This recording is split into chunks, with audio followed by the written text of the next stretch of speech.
The young man was betrayed and killed by his own sworn brother. The reason was simply that Yunche possessed talent far surpassing the SSS rank. That power posed a serious threat to that man's authority. Memories began to surface in Yunche's mind. The memories of happy times with Luo Wei were now nothing but lies. Yunche never imagined that a man of his glory would end up dying so meaninglessly. In his most desperate moment, he received a notification that the hidden SSS rank skill named Mirror World was eligible for activation, a skill capable of overturning everything. Yunche could only catch a glimpse of something hazy appearing before his eyes. Immediately after, everything went dark. He gradually sank into a bottomless black pit. Decades later, on a desolate riverbank, a group of young thugs were surrounding and bullying another child. The poor youth was tied up tightly by them. They pressed his chest down and shoved his head underwater. Being tortured like that, the youth was clearly in extreme pain. The group of bullies, however, found it amusing and laughed endlessly. They didn't care at all that their actions could take someone's life. Submerged for too long, the youth began to struggle for breath, his head spinning, a surge of resentment and despair welling up inside him. At that very moment, he seemed to hear a scream echo in his ears. Why me? Why do people always treat me like this? Seeing him writhing in agony, the thugs grew even more gleeful, even intending to drown him longer. Suddenly, a timid youth named Chao Ji appeared and tremblingly spoke up to stop them. The leader turned around, staring at Chao Ji with a cold glare, then said in a harsh voice, "Even if he dies, so what? Don't you know healing arts? At least you can bring back a bit of blood." After saying that, he walked over and put his arm around Chao Ji's shoulder using a threatening tone. "Next will be your turn. You're truly a hypocrite. Clearly, you're the one who led us to find him. If he dies, it's your fault. Or do you want to share the same fate as him?" With that, he punched a nearby tree trunk hard to show his authority. But unexpectedly, something unforeseen happened. Right below the riverbed, where they were drowning the youth, a secret realm gate suddenly appeared. The group of thugs immediately panicked in extreme terror. A newly opened secret realm, something they didn't have the strength to enter. They all scrambled to flee in disarray. As for Chao Ji, he initially wanted to run on instinct. But when he saw the boy was still tied up tightly, his head still submerged underwater, he hesitated. After only a brief second of deliberation, Chao Ji ultimately decided to turn back to save him. But when the monsters began pouring out of the secret realm, the binding ropes still couldn't be untied, making him utterly desperate. 1 second, 2 seconds, 3 seconds passed. More and more monsters appeared, yet the rope showed no signs of being loosened. And then, when a goblin wielding a large sword swung at him, Chao Ji thought he would surely lose his life here. But right at that moment, the youth who had been submerged underwater, the one who seemed to have no life left in him, suddenly struggled up. He fiercely fought back against the ferocious monsters. The important thing was that he used the technique Ice-Piercing Heavy Domain, which was an attack skill. But strangely, that technique turned into healing, mending the wounds of the goblin. Upon completion, the monster's life was fully restored. Seeing that, Chao Ji grew even more desperate, shouting hysterically, "What are you doing? Why are you healing it?" As he spoke, he hurriedly created a shield, trying to block the monster's attacks. Looking closely, the youth who had just been drowned was none other than Yunche. He woke up, looked at the chaos, then at his own hands. Did I just chant? Opening the character status panel, a series of stats appeared. Yunche, race human, level 5, occupation chanter, health 480 points, currently 430, mana 120, endurance 8, spirit 8, strength 4, defense 6. Yunche stared at his hands in astonishment. Isn't this his original body? Normally, upon entering a secret realm, each person is bound by the system and receives an initial occupation, and this is fixed. Afterwards, while operating within the secret realm, everyone can continuously become stronger and receive an occupation suited to their abilities. As for him, he had already long reached the pinnacle of the warrior occupation. Yunche recalled memories of the past. When he was betrayed by Luo Wei, he vaguely remembered using a skill called Mirror World. Afterwards, he was completely trapped inside that world. It wasn't until he heard the faint cry for help from the boy who shared his name. In other words, after being imprisoned in the Mirror World for a long time, Yunche had been reborn through that youth's body. It sounded illogical, but it was also incredibly thrilling. Yunche silently thanked Luo Wei for revealing his true nature early, giving him the chance to take revenge. But there was a more urgent matter at hand. Yunche heard Chao Ji yelling, "He quickly came to help me. I could only hold off 3 of them." Observing the situation, Yunche realized this body was too weak. It could not even handle the small monsters. He tried to review all the skills the previous owner of this body had left behind. But none of the skills were usable. The incantation class was truly terrible. All of its strengths were only supportive in nature. There was no aspect that could compare to other combat classes. Therefore, incantation was always the class that everyone eliminated from the start. With no other choice, Yunche had to rely on his physical agility to hold on, but his stamina was limited. Prolonging this would be dangerous. He absolutely had to find a way to escape this predicament immediately. It seemed this was the time to use that hidden skill, Mirror World. But in his previous life, Yunche had only activated it by chance when he was about to die. He still did not fully understand how it worked, yet he still decided to try it once. The operation was rejected because the conditions to use this skill were not met. Yunche wondered what condition he was missing. Was it his level, or did he need a mirror like the lake in his previous life? The goblin lunged at him. He tried again. Coincidentally, there was a rather large puddle of water under his feet, but this time it still failed. The more specific reason was that his current level was not high enough. From then on, Yunche understood that the mirror world skill required a mirror to be activated. The matter of his level not being high enough was hard to solve immediately, so he tried switching to a different target instead of using it on the ferocious goblin. Yunche tried to affect its weapon. It still failed. He switched to the goblin's cloth pouch pants, but it was also useless. Seeing that youth screamed, "Stop using that useless skill, I am about to collapse." Yunche did not answer. He was still busy trying the hidden skill on various targets. Suddenly, among the small monsters, a terrifying creature appeared, a super androgen level 10. It was a demon born from the resentment of a battlefield decades ago. Upon seeing it, Xiao Ji turned pale and fell backward, because this elite monster required at least level 10 to deal with. It did not stop there. After the super androgen, a series of other monsters appeared one after another. Each one was more terrifying than the last. In the blink of an eye, a large horde of demonic monsters had surrounded them, even though they had not attacked yet. But their gaze alone was enough to fill one with extreme terror. Yunche, on the other hand, seemed not to care about that at all. He was more concerned with the fact that the mirror world skill could not even be used on a roadside stone. Though disappointed, he still tried again. For the last time, he targeted Xiao Ji's shield. The result was a completely different notification. Operation failed, cannot reverse the skills of others. A sly smile appeared on his lips, cannot be used on others. So that meant he could use it on himself? No sooner said than done. Yunche immediately applied Mirror World to his own skills. And this time, he truly succeeded. The Vine Control skill had been reversed into chaotic sharp thorns with terrifying destructive power. The power was so great it was surprising. Before Yunche's sudden change, Xiao Ji could only stand with his mouth agape in astonishment, but there was no time to ask how exactly he had done it. As for Yunche, after understanding Mirror World, he felt extremely satisfied. For example, the Vine skill was originally only used to bind the enemy, but after being reversed, it could release sharp thorns to create chaos, and any unit that fell into that state would randomly attack surrounding units. The skill that was once considered useless, after being reversed, became so miraculous, Yunche was truly looking forward to it. If he reversed all his remaining skills, what would the effect be like? Mirror World truly deserved its name as a hidden SSS rank skill. Not only reversed the effect of the skill, but the other aspects also increased noticeably. If he had directly used the skill before the reversal, not to mention the low success rate, the vines would only last for a maximum of 2 seconds. It absolutely could not have reached the level it is at now. Next, Yunche reversed the normal attack blade skill, which originally increased attack power by 5% for a unit when consuming magic points. After the reversal, it became the reversed war blade, lasting 60 seconds, with each magic point consumed adding 10% more attack power. Great, Yunche laughed gleefully, consuming 1 magic point to increase attack power by 10%. An effect like this was truly ferocious. As long as this skill was activated, any skill would have its attack power enhanced. After reversing the skill, Yunche also leveled up. It seemed the chaotic thorns had brought him a considerable amount of experience points. By the time the horde of monsters completely destroyed each other, he would gather even more experience points. Conveniently, after leveling up, both his health and magic points were fully restored, allowing him to activate the reversed war blade. And so, Yunche was filled with confidence and gradually took control of the battle. The fight, which had been extremely disadvantageous for him, he continuously used his 2 new skills, alternating the reversals, easily increasing his attack power by 2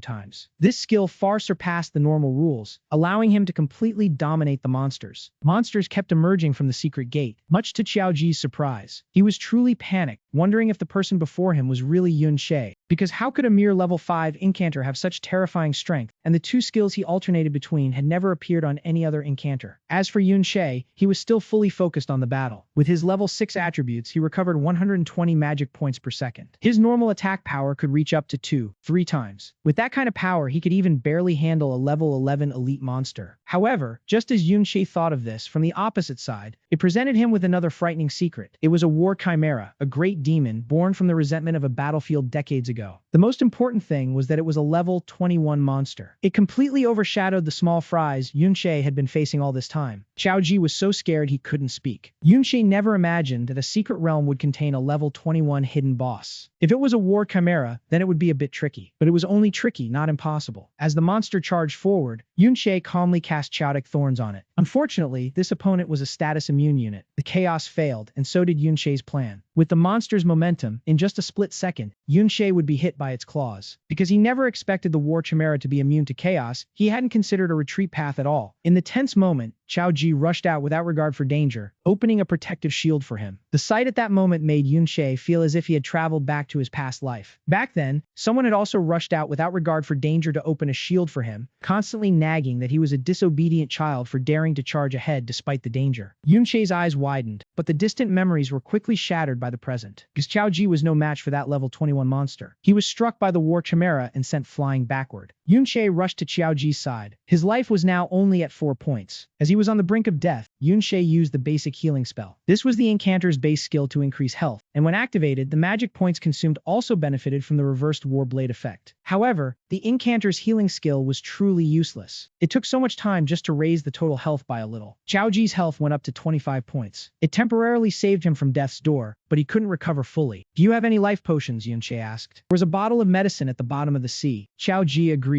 Fine, so he drank it. Yunshe was temporarily relieved. Returning to the worry of how to deal with the battlefield chimera, with his current strength, he could not even outrun this boss. But the blood of the monsters had almost been depleted. Yunshe had already thought of a plan, so he encouraged Xiao Ji to hold on a little longer, because he would soon finish off all these monsters for him to see. After saying that, Yunshe gripped his weapon tightly, then rushed toward the monsters like an arrow shot from a bow. This time, he utilized all the combat experience of a warrior from his previous life. In addition, the effect of the blade howl technique was still being maintained continuously. Yunshe only targeted the small monsters that were about to run out of health. Not long after, he leveled up again. At the same time, his magic points and health were fully restored. Yunshe secretly calculated that to defeat the boss, his attack power needed to increase by at least 400%. Moreover, the blade howl technique only lasted for a short minute. Therefore, he needed to use Chaos Thorns a full 40 times within 50 seconds and raise it to at least level 10. Just like that, Yunshe was busy dodging the battlefield chimera while constantly slaughtering the low-level monsters. He was like a tireless machine, continuously fighting under Xiao Ji's astonished gaze. His level continued to rise. This continued on for many times, until he reached level 12. The effect of the blade howl technique at this moment had stacked his attack power up to 510%. The time remaining for its effect was only 9 seconds. This was the perfect opportunity to unleash a decisive blow on that level 21 boss. Yunshe timed the moment perfectly. When the battlefield chimera lunged at him, that was also the moment he swung his blade to slice the flesh of the giant monster. Even though Yunshe's body was quite frail at this moment, with his previous life combat experience and the clever application of his 2 new skills, his plan ultimately succeeded. That hidden level 21 boss with its massive frame had been sliced into hundreds of small pieces by the tiny Yunshe. He landed gracefully in front of Xiao Ji after that spectacular performance. Xiao Ji's eyes were still wide open from shock. He felt like he was dreaming. Yunshe, a level 5 chant user, had just cleared an entire newly opened secret realm. After completing the secret realm impressively, Yunshe's level increased further, now reaching level 15. Since the hidden boss was also defeated, the conquest of the secret realm was completed flawlessly. Xiao Ji took a long while to stand up, walked over to Yunshe, and asked half doubtfully, "Is Yunshe really him? How did he suddenly become so strong?" Yunshe looked at Xiao Ji for a long time. Then he remembered the face of the person who had opened the shield for him in his previous life that he had just recalled moments ago. A question was raised. Yunshe immediately voiced his suspicion. "Xiao Ji, what is the relationship between you and Xiao Ben?" Xiao Ji's mouth fell open in surprise, and he asked back, "How did you know the nickname of my great-great-grandfather?" This time it was Yunshe's turn to be surprised. He did not expect that after reincarnation, he would be able to meet the great-grandchild of Xiao Ben, his comrade from his previous life. Just thinking of his face, Yunshe felt a sting in his nose. He had thought that everyone around him had died at Luo Wei's hands. Yunshe opened his mouth to ask more about Xiao Ben, but was brushed off by Xiao Ji. There was no need to talk about him at this moment. "If you do not want to answer my question, then there is no need to beat around the bush. No need to insult me like this." When saying these words, Xiao Ji's expression looked very bad. As for Yunshe, he did not understand why the other party thought he was trying to insult him. Xiao Ji held his injured arm, his voice growing heavier. Although he did not know why, he had always been hiding his true strength. "Well then, it is time for us to return to school. Tomorrow the school will organize a trip to the Museum of Modern History. Skipping class will be noticed." Yunshe clenched his fists to suppress his emotions. More than anyone, he understood that he was too different from the original owner. The proof was Xiao Ji's mixed feelings at this moment after witnessing a completely different Yunshe. But this was not the time for him to reveal his identity, so he should not ask Xiao Ji any more inappropriate questions. For example, about Xiao Ben, to avoid falling under suspicion. Also, Xiao Ji just said that tomorrow they would go to the Museum of Modern History. Yunshe guessed that inside there would surely be some information about what happened after his death in his previous life, it was worth going to check out. The next morning, on the tour bus heading to the museum, Yunche and Xiaoji sat in the same seat. But neither of them spoke because each had their own thoughts. Many years had passed since the moment Yunche died in his previous life. The world had also undergone many great changes. For example, humans could use items from secret realms to control vehicles. In addition, there were many other things that Yunche had never seen before. There were also some things he had seen inside the secret realm. Logically speaking, only items dropped by monsters could be taken out of the secret realm. Recalling yesterday's events, Yunche opened his storage to check. He equipped the epic-grade Chimera bone ring on his finger. There was also that skill book for Titan Physique. Equipment and skill books could be stored in the inventory and taken out, even sold. But items belonging to the secret realm itself could not be put into the storage. They would vanish along with the realm after the supreme boss was defeated. This made Yunche ponder. He wondered what had happened after he died in his past life. Lost in thought, the car stopped in front of the Museum of Modern History. The group of students looked excited, but his mood was the complete opposite. In the middle of the museum courtyard, Yunche saw a towering statue standing tall. The face, though not identical, was still recognizable as Luo Wei. More notably, the surrounding students were singing endless praises. They called Luo Wei the supreme ruler, the majestic emperor who had ended the secret realm disasters. The guide teacher even introduced that the museum 50 years ago was the battleground of a famous rebellion. That year, the kingdom was heavily invaded by secret realms, especially after the most terrifying SSS-rank secret realm appeared. Every citizen was gripped by fear. Luo Wei personally led the army of professionals into battle. Despite heavy casualties, he finally conquered the dreadful realm. Unfortunately, when he should have returned in triumph, he was met with a rebellion that had been planned long ago. The mastermind behind it was Yunche. Yunche was the person the king trusted the most. Yet he became a traitor who bit the hand that fed him, despised by all. The more the teacher recounted the history of 50 years ago, the more uncomfortable Yunche felt. No one could have imagined that the treacherous villain from the history books had come back to life and was standing right before them. Moreover, Yunche was bearing an injustice, for it was he and his comrades who had truly conquered the secret realm, and Luo Wei was the real traitor. The teacher continued, saying no one could fathom the pain of being betrayed in such a situation. But the king overcame that pain and fought to the very end. With the aid of the hero Ding Kun, he suppressed the rebellion. History truly belongs to the survivors. The unfortunate ones who died in battle have no say in how future generations remember them, for better or worse. It was only when he heard the name Ding Kun that Yunche paused for a moment. He had no memory of this person at all. "Oh, you two are still alive, huh?" A thuggish male voice suddenly cut in. Xiaoji turned around and recognized Ding Shu, the leader of the bullies who often picked on classmates, the one who had nearly drowned Yunche the other day. They were surprised to see the two of them alive after being pulled into the secret realm yesterday. Could it be that the realm had already been conquered? A newly conquered realm so quickly implied there was a top expert nearby. Another voice chimed in. This time it was Chu Xuan, who was on Ding Shu's side. They sure were lucky, running into an expert at just the right moment. Yunche tried to ignore them, but the provocation in their eyes was too blatant. Ding Shu seemed all too familiar with bullying his schoolmates. So, in the middle of the crowd, he still hesitated to intimidate Xiaoji the way he always did. "Didn't think you'd make it out alive." Ding Shu whispered into Xiaoji's ear. "Yesterday, you two almost got us thrown into that secret realm. How are you going to pay for that debt?" Xiaoji was furious and instinctively struggled. "You were the ones in the wrong. I'm going to report how you nearly got me and Yunche killed." But Xiaoji's resistance was far too weak. Ding Shu was unafraid, using one hand to press his head firmly, threatening, "What's going on in that head of yours? Seems you still don't understand the situation. Look at the statue over there." Ding Shu forced Xiaoji to turn his head to the right, where a statue of Qiao Ben stood. Qiao Ben was being trampled under the feet of the one they called a hero. In the history books, Qiao Ben was the traitor. So Xiaoji, the descendant of a traitor, had to endure all sorts of bullying. So that was the reason he thought Yunche was deliberately insulting him by mentioning Qiao Ben. Back to the present, they initially thought Ding Shu was just a thug who liked to bully others. Unexpectedly, he was also a good actor. Having just whispered his threats, his voice suddenly rose. "You can insult me, but you cannot insult my ancestor." Xiaoji had no idea what was going on. Meanwhile, everyone's attention had been drawn by Ding Shu's voice. The crowd immediately surrounded the two of them. Everyone recognized Ding Shu because he was the grandson of the hero Ding Kun. The person standing beside him was Qiao Ji. Many also recognized him as the descendant of Qiao Ben. Just based on their respective backgrounds was enough for the onlookers. Without bothering to distinguish right from wrong, they took Ding Shu's side. A traitor's descendant dares to insult a hero? The world has truly turned upside down. His ancestor Qiao Ben had harmed so many people. If not for the hero Ding Kun stepping in, who knows how many more lives would have been lost. Seeing the crowd's support, Ding Shu grew even more shameless and yelled louder. "I don't care what you say behind my back, but in front of me, you will not disrespect my ancestor." matter. Chao Ji, scolded by the crowd and falsely accused by Ding Shu, was unable to defend himself. At that moment, the guide teacher also walked over. He claimed to be fair, but without even asking who was right or wrong, he demanded Chao Ji apologize to Ding Shu. The hero has been lenient with your family. Even if you're ungrateful, you shouldn't look at others with such eyes. With that, the teacher walked away, leaving Chao Ji stranded in a pit of despair. Ding Shu was utterly gleeful after his performance, worthy of a professional actor, even thinking that if he hit Chao Ji in front of everyone now, no one would stop him. They might even cheer him on, since no one would bother helping a vicious dog get beaten, and in everyone's eyes, Chao Ji was the despicable one. With that, Ding Shu roughly grabbed Chao Ji's hair and yanked him up. "You dare think I, as a hero's descendant, can be wrong?" Ding Shu said as he swung his fist, ready to strike. He declared this punch was to reclaim the dignity of his grandfather. However, something unexpected happened. Before the punch could even reach Chao Ji's face, Ding Shu took a full kick to the face. The one who struck was Yun She, who showed no mercy, sending him tumbling backward. "Are all members of hero families this ill-mannered?" Yun She said with contempt. After his impressive debut with that shocking kick, all eyes turned to him. The crowd's curiosity once again focused entirely on him. Everyone knew Yun She was just a weakling easily bullied before, but this time, everyone felt he had completely changed, even daring to lay a hand on Ding Shu. Someone muttered, "What did he just say? Is he insulting the hero family? Hey, I remember he's only level 5, the weakest in class. Did he take the wrong medicine to dare hit Ding Shu?" Everyone was shocked by Yun She's actions, the one who had no parents and silently endured all the bullying, now fighting back so fiercely. As for Ding Shu, the kick hurt so much he could barely stand up, staggering for a long while. He sneered in self-mockery, then spoke in a condescending tone. "You're just a punching bag. You should be grateful I didn't kick you out, yet you dare attack me while my guard was down." Ding Shu's lackeys had been itching for a fight and immediately moved to gang up on Yun She, but he was no longer the weak, puny level 5 incantation user of the past. Even though the opponents outnumbered him several times over, Yun She relied on his superior strength and speed, along with an intimidating pressure to take them down one by one. After Ding Shu's lackeys lay sprawled on the ground, Yun She casually added a finishing blow to Ding Shu himself. Ding Shu had barely managed to get up. Yet Yun She beat him back down, blood flowing endlessly from the corner of his mouth. His speed was so fast that onlookers couldn't even follow his moves. Ding Shu was the most panicked. The first time could be excused as a sneak attack, but this time, he and his lackeys were clearly beaten fair and square. The crowd buzzed with chatter. "Did you see what happened? It looked like they fell as soon as he brushed them. Is Ding Shu really that weak?" The whispers, though soft, reached Ding Shu's ears, truly enraging him. Being beaten by a level 5 support class was an unacceptable disgrace, so he immediately activated his special skill. Entering an enhanced state, his attack power was boosted by 25%. Not stopping there, he also drew a fire-type weapon that enhanced his strength further. His attack power then reached 314 points. In a frenzy, Ding Shu charged at Yun She with his flashy weapon. Facing him, Yun She showed no intention of dodging, shooting forward like an arrow instead. He quickly spotted the opponent's opening and landed a punch straight on Ding Shu's chin. In his mind, only one thought flashed: impossible. Ding Shu was knocked down again. This time was even more humiliating than the last. Only then, hearing the commotion, did the museum guards rush inside. They found Ding Shu lying unconscious on the floor. The group of students was all terrified by Yun She. Everyone said he was just a fragile level 5 incantation user, but his display just now didn't seem like level 5 at all. Some began to speculate whether Yun She had been hiding his true strength all along, playing the pig to eat the tiger, as they say. Museum guard shouted, "No fighting in the museum! What if something gets damaged? Why aren't you managing your students, teacher?" It was then that the supervising teacher came rushing over. Waving his hands, he yelled at Yun She to back off. "Insulting heroes wasn't enough. Now you dare knock out a hero's descendant? You're truly shameless." As he spoke, he charged forward aggressively, drawing his weapon. However, even a teacher, Yun She showed no respect. The chimera bone ring on his hand flashed. The opponent's weapon was immediately shattered by him. The crowd was stunned once more, never expecting him to go this far. "Let's not talk about whether you're shameless, but you claim to be fair, yet you only listen to Ding Shu's side of the story? Or are you trying to cover up for their family?" Hit right where it hurt, the supervising teacher was extremely flustered, but he still stubbornly insisted that he was not being biased. As he said this, he stole a glance at the ring on Yun She's hand, wondering what kind of divine equipment could block his weapon without even using full force. "Then that's what we'll do. The teacher surely isn't that kind of person, right?" Yun She continued, pressing him with words. "Of course, I'll get to the bottom of this conflict." Unable to do anything to Yun She, the teacher could only lower his voice and make excuses, thinking whether the kid had some backing to have such outrageous equipment. Only Yun She knew that just with that one move, the Chimera Bone badge was already 37% damaged. Despite its epic quality, it was merely equipment dropped from a level 21 boss. Using this against a level 35 teacher was somewhat of a stretch. Still, giving him a good scare counted as fulfilling its purpose. With things done, Yun She had no desire to linger even a second longer. He pulled Chao Ji and quickly left amidst the commotion of everyone around them. Well, naturally, even a teacher could be stopped. That was hardly something an ordinary student could do. After Yunshe left, only then did people notice Dingshu lying unconscious on the ground, and they hurriedly used healing arts to save him. Outside, Yunshe's mood was extremely bad. Just yesterday, he still held hope that his Xiao Ben was alive, but the truth was that no one had survived. Xiao Ben had been trampled down by that man who called himself a hero, Ding Kun, and died a miserable death. After the previous incident, Xiao Ji's attitude towards Yunshe had completely changed, from distant and wary to an undeniable adoration. Noticing that, Yunshe guessed that any question he asked now would be answered immediately. He cleared his throat and pretended to ask that he was not good at history, wanting to hear about the heroic exploits of the hero Ding Kun. As expected, Xiao Ji, upon hearing this, eagerly recounted the tale even though he himself didn't remember it very clearly. Xiao Ji only knew that Ding Kun seemed to have known beforehand about the villain Yunshe's scheme, so he ambushed him in the SSS-class secret realm to support Luo Wei, thereby ending the threat of the rebellion. Hearing the keyword ambush in the secret realm, Yunshe seemed to realize something. Indeed, in that final battle long ago, he and his comrades had been caught in a surprise attack, and the price paid was that all of his comrades had died. Only he remained, struggling to reach the very end. Even after clearing the entire secret realm, he ultimately died miserably at the hands of Luo Wei. Xiao Ji continued his story, saying that Ding Kun had harbored the ambition to conquer secret realms since childhood, always training diligently without cease. After being promoted by the king, Ding Kun traveled far and wide, liberating lands threatened by secret realms. A typical example was the great disaster that had occurred in Tadagri Zhonggongthan. Upon hearing this, Yunshe's expression grew worse and worse. Coincidentally, that Tadagri Zhonggongthan was exactly the secret realm he had conquered in his past life. Then what about the sword in that statue's hand? He asked urgently. The Lotaguzuvan sword, heard it was the sword Ding Kun used to slay the traitor Yunshe. Supposedly it's one of the top-tier equipment. Yunshe could hardly contain the rage within him, grinding his teeth. Good for you, Luo Wei, for creating a hero named Ding Kun. All of his past life's achievements and honors had been taken by that man. Even the sword was stolen. If that's the case, then I definitely can't let this Ding Kun bastard off the hook. A bold thought dawned on Yunshe, and he dragged Xiao Ji towards the Ding family's villa. Outside, there were quite a few job classes standing guard on duty. Every single one had a menacing and terrifying look. When Yunshe and Xiao Ji walked past, they were almost discovered by them. However, seeing that the two were just a couple of kids, they didn't bother paying them any mind. Yunshe was slightly surprised to see that these underlings possessed reconnaissance skills. Meanwhile, Xiao Ji was extremely tense. No matter how he thought about it, loitering around the Ding family's home wasn't a good idea. He was afraid he'd get beaten up if Dingshu returned. Yunshe, on the other hand, had no intention of giving up so easily. Even though after hearing the story of that phony hero Ding Kun, he was burning to take his life. But according to Xiao Ji, Ding Kun had been hiding in a high-level secret realm for a long time, and currently he was no longer the Yunshe of his past life, so he couldn't freely enter or leave. Not to mention high-level secret realms all have troops guarding outside. To get in, one must have a pass. And that pass was exactly the reason Yunshe was here. He was sure that Dingshu's house surely had this kind of pass, so he found a way to steal one. After all, since Ding Kun had taken everything from him, stealing back a piece of paper was hardly an unreasonable thing to do. Do they need that many guards? After all, Dingshu is just one of a few dozen descendants of Ding Kun, Yunshe wondered. Well, they are descendants of a hero, so they have power and influence. Moreover, their family has a secret realm, Xiao Ji replied nervously. Hearing that, Yunshe was utterly shocked, even having to ask again. Xiao Ji confirmed that Dingshu's family indeed had a secret realm, a common occurrence since most low-level secret realms now had been privately bought up. But only those with power and influence could buy them as they wished. Dingshu often led guards to enter and exit to hunt monsters and level up whenever he wanted. Ordinary students like them could only cram into the school's secret realm. Even if they found a monster, it could easily be stolen from them. This era has truly changed too much, Yunshe murmured. It seemed that classes were beginning to polarize more clearly than ever, and those who had greater power would only get their levels even higher. Xiao Ji continued to explain. Ordinary people after graduating from high school could reach level 15 or 20. After leaving school, many people had no chance to access secret realms, so they had to stop at that level. As for those who could get jobs related to secret realms, like miners or forest rangers, they could reach around level 30 or more in middle age. As for the guards of the Ding family, thanks to being able to train in their master's secret realm, their levels were estimated to be around 30 as well. Those with even higher levels were usually drafted exclusively into the military, or they were accepted into official organizations like legions or military academies in order to delve deeper into high-level realms and attain even greater levels. In short, to become stronger, the pass was an indispensable item. Therefore, even though Xiao Ji kept advising against it, saying he shouldn't mess with the Ding family, Yunshe was still determined to steal that item today. With his current strength, he was still far from being able to take down that phony hero Ding Kun, let alone trying to confront that old King Luo Wei sitting up high. However, reconnaissance skills learnable around level 30 usually have a rather small area of effect, like eagle eye, acute hearing, or summoning spirit rats and things like that. But they are still not capable of covering the entire area surrounding this villa at all times. With no mortal danger here, the guards were often quite lax. So, if Yunche wanted to get in, it would be no trouble at all. And so, he didn't bother waiting for Qiao Ji any longer. He suddenly vaulted over the villa's perimeter wall. Breaking in here was far easier than scouting the blind spots and high-level secret realms in his past life. Even if we managed to enter this private secret realm, if we're harmed by evil people, it would be hard to get word out. Why would we need to take such a risk? Qiao Ji was still hesitating when Yunche decisively pulled him up. Yunche suddenly asked, Qiao Ji, don't you want to change your life? Qiao Ji turned his head and met Yunche's passionate gaze. He stammered, of course I do, but only after I get into the guild. Yunche cut him off. Do you really think getting into the guild will change your life? Do you really think the title of being the nephew of a traitor who saved his benefactor is a viable one? The fate of one's life can only be changed by changing the present. After pulling Qiao Ji over the high wall, Yunche left him to sit there. He let him decide whether to follow along or not. Yunche felt a bit of anticipation, wondering if Qiao Ben's grandson would have the courage to make the same choice he did back then. Qiao Ji watched Yunche's retreating figure for a long time, his heart in complete turmoil. But in the end, he resolutely stood up. He didn't want to let him go into danger alone, so he decided to follow. Yunche led the way, with Qiao Ji following closely behind. Using his experience, he identified the areas with no traces of summoner system reconnaissance skills. So, as long as they moved quietly, they could stay out of the guard's sight. And so, seizing the opportunity, they could easily slip inside. Qiao Ji was astonished to see Yunche dodge so fluidly. He couldn't believe the guard's line of sight could be so easily bypassed. They had actually managed to get in. They were inside the Ding family's main courtyard now. The door and the underground secret realm lay before them, and Yunche entered without hesitation. Based on the initial minor monsters, he could estimate that this secret realm was slightly higher level than the one they had encountered by the river earlier. But the number of monsters wasn't too high, as Ding Shu's family regularly cleared them out on a schedule. Seeing only 2 small monsters ahead, Yunche called Qiao Ji over to give it a try. Seeing the 2 zombies in front of him, fear and refusal rose in his heart. He thought, telling me to fight them, I definitely can't win. Yet somehow, despite his verbal refusal, Qiao Ji instinctively lunged forward. As usual, he brought up his shield, facing the onslaught from the 2 small monsters. Qiao Ji kept fighting while sobbing. He yelled that he wanted to go home. Why don't you try attacking? Yunche suggested, seeing that Qiao Ji had been purely defensive the whole time. I don't get a chance to attack, Qiao Ji yelled. For a level 6 class user with little real combat experience to face 2 level 8 monsters at once was indeed a bit overwhelming. But that was exactly the situation Yunche wanted to create to help him grow. He reassured Qiao Ji, try it, I'm here, nothing will happen. Yunche's words gave Qiao Ji a strange sense of ease, and so he tried to counterattack. But as soon as he focused on the first small monster, Qiao Ji left a huge opening, allowing the other monster to lunge forward and try to ambush him from behind. Fortunately, he still managed to dodge it, albeit a bit clumsily. But Yunche, observing this from the sidelines, had to admit that Qiao Ji indeed had excellent talent. It was just his timid and easily frightened nature that made him only dare to defend. More specifically, his subconscious judgment of spatial positioning was incredibly accurate, because he kept avoiding the dangers around him. Look at that. Qiao Ji hadn't lost a single point of health this whole time. Yunche suddenly wanted to tell Qiao Ben that many people couldn't move forward simply because they lacked the courage to challenge themselves. But today, he had helped his grandson take his first steps. After Qiao Ji had been struggling between the 2 small monsters for a while, in the end, Yunche still had to deliver the finishing blow. But Qiao Ji still received the experience points and leveled up afterward. The system's experience distribution was always fair. It distributed based on contribution, which meant Qiao Ji had truly contributed to destabilizing the opponent's strength. Otherwise, even if Yunche finished them off afterward, he wouldn't have gotten a single point of experience. How did your attribute points change? Yunche then asked. They all increased evenly, except for mental strength, Qiao Ji answered honestly. Shouldn't a normal shield bearer be putting points into agility? Without increasing it, it would be hard to stay in a team. No one wants to wait for a slow shield bearer, because the monsters would be snatched up by others. Hearing Qiao Ji say this, Yunche could only sigh and advise him to think long term. After level 60, when advancing or changing classes, there are attribute requirements. For example, the Fortress Battle class requires 60 points in Vitality and 90 points in Defense, so you can't just allocate points randomly. Ordinary people spend their whole lives reaching at most level 40, so daring to dream of level 60 is out of the question. That's an S-rank tier, Qiao Ji replied nonchalantly. But Yunche suddenly stepped forward and patted him on the shoulder. His eyes, full of determination, stared straight at Qiao Ji as he said, from now on, you should seriously think about S-rank, even surpassing S-rank. Trust me. His words had solid ground, because in his previous life, Yunche had surpassed SS rank, so guiding someone with talent like Qiao Ji to level 60 was entirely possible. At the same time, it was also time for Yunche Yunche to think about advancing his own class. His auxiliary class depended entirely on the hidden skill of the mirror world. Mentioning hidden skills, Yunche opened his status panel to check. As a result, he made a new discovery. The mirror world could actually level up. In the middle of the wasteland, a horde of corpses charged forward howling, their eyes murky and vicious. A flash of light streaked past, and they were instantly cut in half. The one who struck was Yunche. He spun around and swung his blade, decapitating another one. Upon landing, a notification appeared on the screen. Blade Howl, attack increased by 70%, remaining duration 0 seconds. Before he could even rest, the muscular corpse that had just been beheaded stood back up. Yunche charged forward with a cold expression, thinking, not really dead yet? At this moment, the health bar of the corpse was also nearly depleted. At the same time,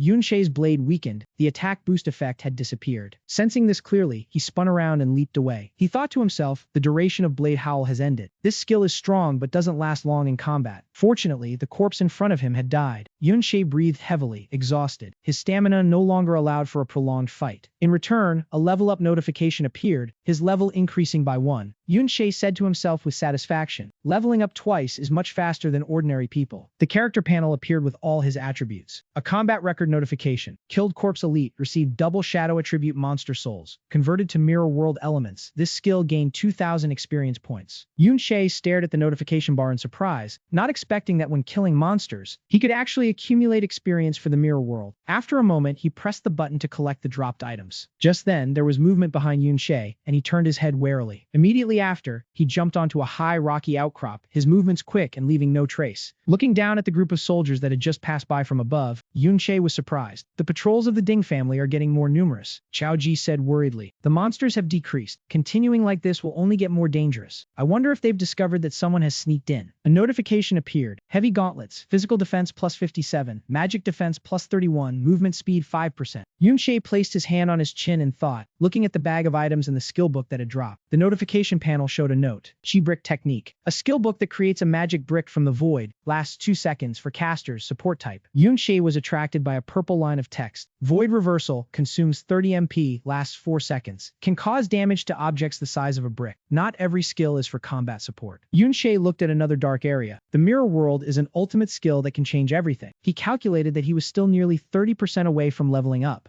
After a while, he stood up, feeling intrigued. The level 1 reversal skill was already unreasonably strong. After leveling up, it would be even more terrifying. Thinking of that, Yunche felt a surge of intense determination. He observed the dark corner of the wasteland, silently making a plan. If he could kill this secret realm's lord, he could immediately reach level 2. Other secret realms wouldn't offer such a good opportunity easily. In front of him was a strange area, with an object in the middle tightly bound by vines, surrounded by several beasts with purple glowing rings around them. This was where Yunche needed to go, the central area with the lord. Yunche walked along a rugged stone path, with Xiao Ji following behind. He thought, summoning spirit rats and eagle-headed cats, the scouting skills here are getting more and more sophisticated. Suddenly, a strange noise came from the side, and Yunche immediately turned his gaze towards that direction. Before his eyes was a scene resembling an altar with a massive dark shadow chained tightly at the top, surrounded by heavily guarded soldiers. Yunche signaled to stop. Xiao Ji peeked curiously, astonished. The secret realm's lord is being controlled. This is the first time he's seen this. Usually, the lord is guarded by teachers and no one is allowed near it. Didn't expect mages to be involved this time. Xiao Ji realized those chains must be extremely high-level equipment. Yunche didn't answer, still focused on observing the scene. The guards were too many compared to his estimate. If he acted, it would attract more people. As he was worrying, Yunche's eyes suddenly spotted a guard loitering in a corner of the wall. A bold plan formed in his mind. Yunche covered his face, quickly jumped down, and decided to strike first at that guard. At the same time, a notification sound rang out. Blade Howl, attack increased by 150%, remaining duration 44 seconds. A moment later, Yunche dragged Liang Ting, whose body was battered, and threw him down in front of Xiao Ji. Next, Yunche pulled down his hood, and the aura around him suddenly became intense. Now it's time to ask for information. You'd better confess honestly. His face pale with fear, Liang Ting quickly spoke up. Please don't. Ask me whatever you want, I'll tell you everything. My rank in the Ding family isn't high, not worth dying for. Facing a coward who confessed before even being hit, Yunche was momentarily speechless. But thinking about it, it was for the best, straight to the point. Under questioning, Liang Ting confessed everything. The passes to the hero's secret realm are plentiful in the Tai family's room, not a rare item. Actually, in his simple mind, he thought Yun-Che must be a crazy fan of the old hero of the Tai family, which is why he was so agitated. But Yun-Che's expression grew darker and darker. Liang Ting cried out in fear. It's true, I've seen them several times. Passes are taken from the Tai family's study. Right now, he's leading the captain of the guards outside. It turned out, Xiao Ji had tried that method but was still stopped. Liang Ting added, they are just temporary cards without personal information registered, so without a familiar guide, you'll be interrogated. After thinking for a while, Yun-Che grabbed Liang Ting's armor, his voice cold. That's none of your concern. With a sharp, threatening glare, Yun-Che commanded in a loud voice. First, take out all the items from your system backpack. Not long after, Yun-Che grabbed Liang Ting by the collar, who had been stripped of his armor, and walked through the teleportation gate out of the secret realm, which was the main courtyard of the Ding family. While walking, he interrogated him. The spellcasting skill book on you, is it really just one? Liang Ting, shivering in his thin clothes, explained, I really don't have it. Fearing Yun-Che wouldn't believe him, Liang Ting quickly explained, the Ding family is very stingy. Everything dropped in the secret realm must be handed over. We only get a few scraps. The good stuff is all kept inside. Though he only obtained one book, Yun-Che still learned the skill. Learned. Light of Absolution, a passive skill lasting 10 seconds after being healed, increases defense by 3%. Effect cannot stack. Beside him, Liang Ting kept rambling. At the same time, Yun-Che's purple skill slot was filled. Moonflower Reversal, a passive skill lasting 15 seconds after being healed, increases defense by 6%. After a while, the two hid in a bush, observing. Liang Ting whispered, over there is the inner house of the Ding family. Without a summon order, regular guards are not allowed in. Saying that, he glanced subtly toward Yun-Che and Liang Ting to gauge their reactions, then slowly continued, because in the Ding family, aside from the young Ding Xu, everyone was above level 30 with top-tier equipment, so they barely needed any protection from us. However, Yun-Che was completely unaffected as he had expected. He raised his blade to threaten Liang Ting and asked, so if one could get inside, one would be able to obtain the travel permits, right? He stammered, no, the patriarch is in there. Then, a simple diagram was set up. Liang Ting pointed at it and analyzed that one at the edge was level 42. If you run into him, you definitely won't be able to beat him. Then came the images of those in power at the Ding family. Liang Ting continued, the second patriarch and the third patriarch were both well over level 50, but were away on business. If they happen to return while you're there, it would be even more dangerous. Hearing this, Yun-Che frowned, his gaze revealing tension. He noted that the patriarch was already at level 42. Entering the house meant facing someone many levels above him. It seemed Yun-Che had made his decision. He knocked Liang Ting unconscious. A notification appeared. Unconscious status. Then he called for Xiao Ji. Under his confused gaze, Yun-Che ordered him to stay there. It turned out he had already planned it. Just lure him out, and it would be done. Shortly after, the scene inside the secret realm appeared before Yun-Che, outside the secret realm's lord. Standing in a dark corner, he cast a probing gaze around that mysterious chain, using a high-level chain to control the lord. If the lord didn't die, the secret realm wouldn't disappear, thus it could be used for a long time. As he was thinking, his gaze suddenly landed on a guard drinking water in a corner. Yun-Che realized it was so important that they had to post a guard to watch the lock. Seeing him wandering alone, he quietly approached. Behind that guard, Yun-Che coldly raised his blade. This method was indeed very cautious, but the premise of such caution was, no one wants to die just to unlock it. This level of iron chain was something he had long been accustomed to in his past life. Then he decisively plunged the blade into his chest. Blood immediately splattered from the wound. The guards outside sensed it as soon as it happened. They looked around in a flurry. What's going on? What's going on? Meanwhile, Yun-Che was surrounded by the chains, causing the patriarch inside to rush out. Its stats appeared. Chain of melee combat, level 60, attack power plus 2768, defense power plus 12075. Yun-Che was secretly satisfied. This method was truly very fitting. Meanwhile, on the high seat, the boss of the secret realm suddenly sprang up. The guards watched in bewilderment. What's this? Why did the lord suddenly lose control? The patriarch quickly received reports of the commotion. Outside the secret realm, in the main courtyard of the Ding family, he hastily mobilized the soldiers. Stop dawdling. Get into the secret realm to reinforce now. Seeing the last soldier enter the secret realm, only now did Xiao Ji dare to peek out from behind the distant tree trunk. Over by Yun-Che, he had successfully obtained the level 60 chain equipment. Got it, he silently rejoiced. Now I can easily get into the house, right? At the same time, two luxury cars parked in the main courtyard of the Ding family. At the entrance of the main gate, servants opened the car doors, welcoming the second young master and the young master back. Stepping out of the black car was level 42 Ding Hao, the second young master of the Ding family. Behind him was Ding Xu with a bruised face. Why would father come to pick me up for such a trivial matter? I just wasn't paying attention when that Yun-Che. Ding Hao coldly cut him off. Picking you up was merely a convenience. Ding Hao's attitude completely changed when he approached the white car. He respectfully opened the car door. Lady Yunsha, please step out. Stepping out of the car were Yunsha and Yun Yin. The two of them followed Ding Hao. Ding Hao raised his hand in a fawning gesture. Welcome to my humble abode. Right then, Chao Li was bowing and greeting there. Then, his expression suddenly shifted. A moment ago he was smiling. The next his face was twisted in a terrifying way. Next, Ding Hao walked over and directly kicked Chao Li. He shouted in fury, "Don't just stand there blocking the way." Then, they left Chao Li sprawled on the ground and walked into the house. From a distance, this scene was all captured by Chao Ji's eyes. Seeing Chao Li's miserable state, Chao Ji was briefly stunned, not noticing when Yunshe had arrived. What's wrong? Did you see the Ding family members return so you didn't go in? He walked over to Chao Ji's side out of curiosity. What's with that expression? Hearing Yunshe's voice, Chao Ji quickly regained his composure and changed the subject. How did you get over here so fast? Yunshe didn't expect him to ask that. He raised his hand and explained, well, it is the Secret Realm's Lord after all. Even at level 30, it's hard to capture alive. Based on the current situation, Yunshe concluded, so there's no need to cause a disturbance. Within half an hour, they won't be able to recapture it. Having said that, he remembered Chao Ji's face from earlier, by the way. What did you see? His face darkened, his gaze full of worry slipping toward behind that person. In the corner of the Ding family courtyard, level 17 Chao Li was bowing and fawning over a man in a black suit. Chao Ji's voice grew softer. He is my uncle. Chao Ji was flustered and didn't dare meet Yunshe's eyes. He turned around and slowly continued. At first, when Yunshe rebelled, moreover, his entire clan at that time had also been wiped out. Chao Ji's voice gradually became sorrowful, but even so, there was no need to face the remaining people with such humiliations. Hearing this, Yunshe's gaze flickered slightly. That event set off a string of subsequent misfortunes for the Chao family. From then on, the Chao family continuously suffered the Empire's malice. They didn't even spare the women. Chao Ji's voice became agitated. Moreover, under the shady command of hero Ding Kun, the bullying became increasingly severe. All of the above led to the inevitable fate of the Chao family. In the end, we could only become servants of the Ding family. At this moment, Chao Ji bit his lip to hold back his emotions. Over there, Chao Li was once again being beaten, then occasionally dragged out to showcase the power and kindness of a hero's family. For the Chao family to survive, they could only watch the Ding family's expressions, only grovel and struggle to breathe. Then Chao Ji recalled the image of his father when he worked as a host. My parents originally also thought about wanting to change things, but that man became a pot-bellied old man, shouting all day long, run, run, run. As a result, my father lost his mind and went insane. Learning from his elder brother's example, Chao Li became the groveling figure he is now. My uncle has completely become a dog of the Ding family. Recalling those painful memories, Chao Ji's whole body involuntarily trembled. He hesitated. Did I really do the right thing by coming in here? Seeing Chao Ji like that, Yunshe didn't press further. He decisively walked past him. I'm going inside the house. Seeing Yunshe so determined, Chao Ji called out from behind to stop him. Dingshu's father is inside right now. He's level 42 with full gear. If he finds you, you're as good as dead. However, Yunshe was not one to give up so easily. He replied frankly, in an era where secret realms are so tightly controlled, if one doesn't accept the risks, there's no hope of changing the situation. Chao Ji was rendered speechless by Yunshe's words. He pressed on with a firmer tone, and there are things that, if you keep hesitating, you will never achieve anything. With that, Yunshe turned his head, his face bathed in sunlight and carrying a unique charm. Chao Ji, I can help you change, but first, you have to make your own choice. I will choose to fight, but I won't force you. Even after Yunshe had said all that, Chao Ji was still afraid. He stepped back, but they are a great family, with power to sway the world. Can we really stand against them? Knowing Chao Ji still had his reservations, still hesitating a bit, he turned around and walked away. I seem to want to prove what I'm up against. Then Yunshe quickly jumped down, leaving Chao Ji stunned behind him with his hair blown by the wind. In just a moment, his figure had vanished, leaving only a firm phrase echoing. It's this entire empire. At the same time, inside the living room of the Ding family, Ding Hao was asking the maid beside him, why did the Secret Realm's Lord break free from its restraints? Sitting across from him was Yunsha. She subtly noticed the issue and spoke up, Uncle, is there any inconvenience? We can visit another day. Hearing that, Ding Hao waved his hand, a sycophantic smile on his face. No need at all. My elder brother can handle it. It's just a small secret realm. How could it be as important as Lady Yunsha? But fearing Yunsha would decline, Ding Hao immediately invoked the authority of those above. Moreover, after knowing you were willing to come, my father and my third uncle are already on their way home. While he was still busy flattering, he still had plenty of capacity to handle this problem. Besides, I've already contacted Hero Ding Kun. He is also very eager to meet you. A dark shadow had silently approached on the wall. That shadow was Yunshe. He quickly deduced right away, Hero Ding Kun,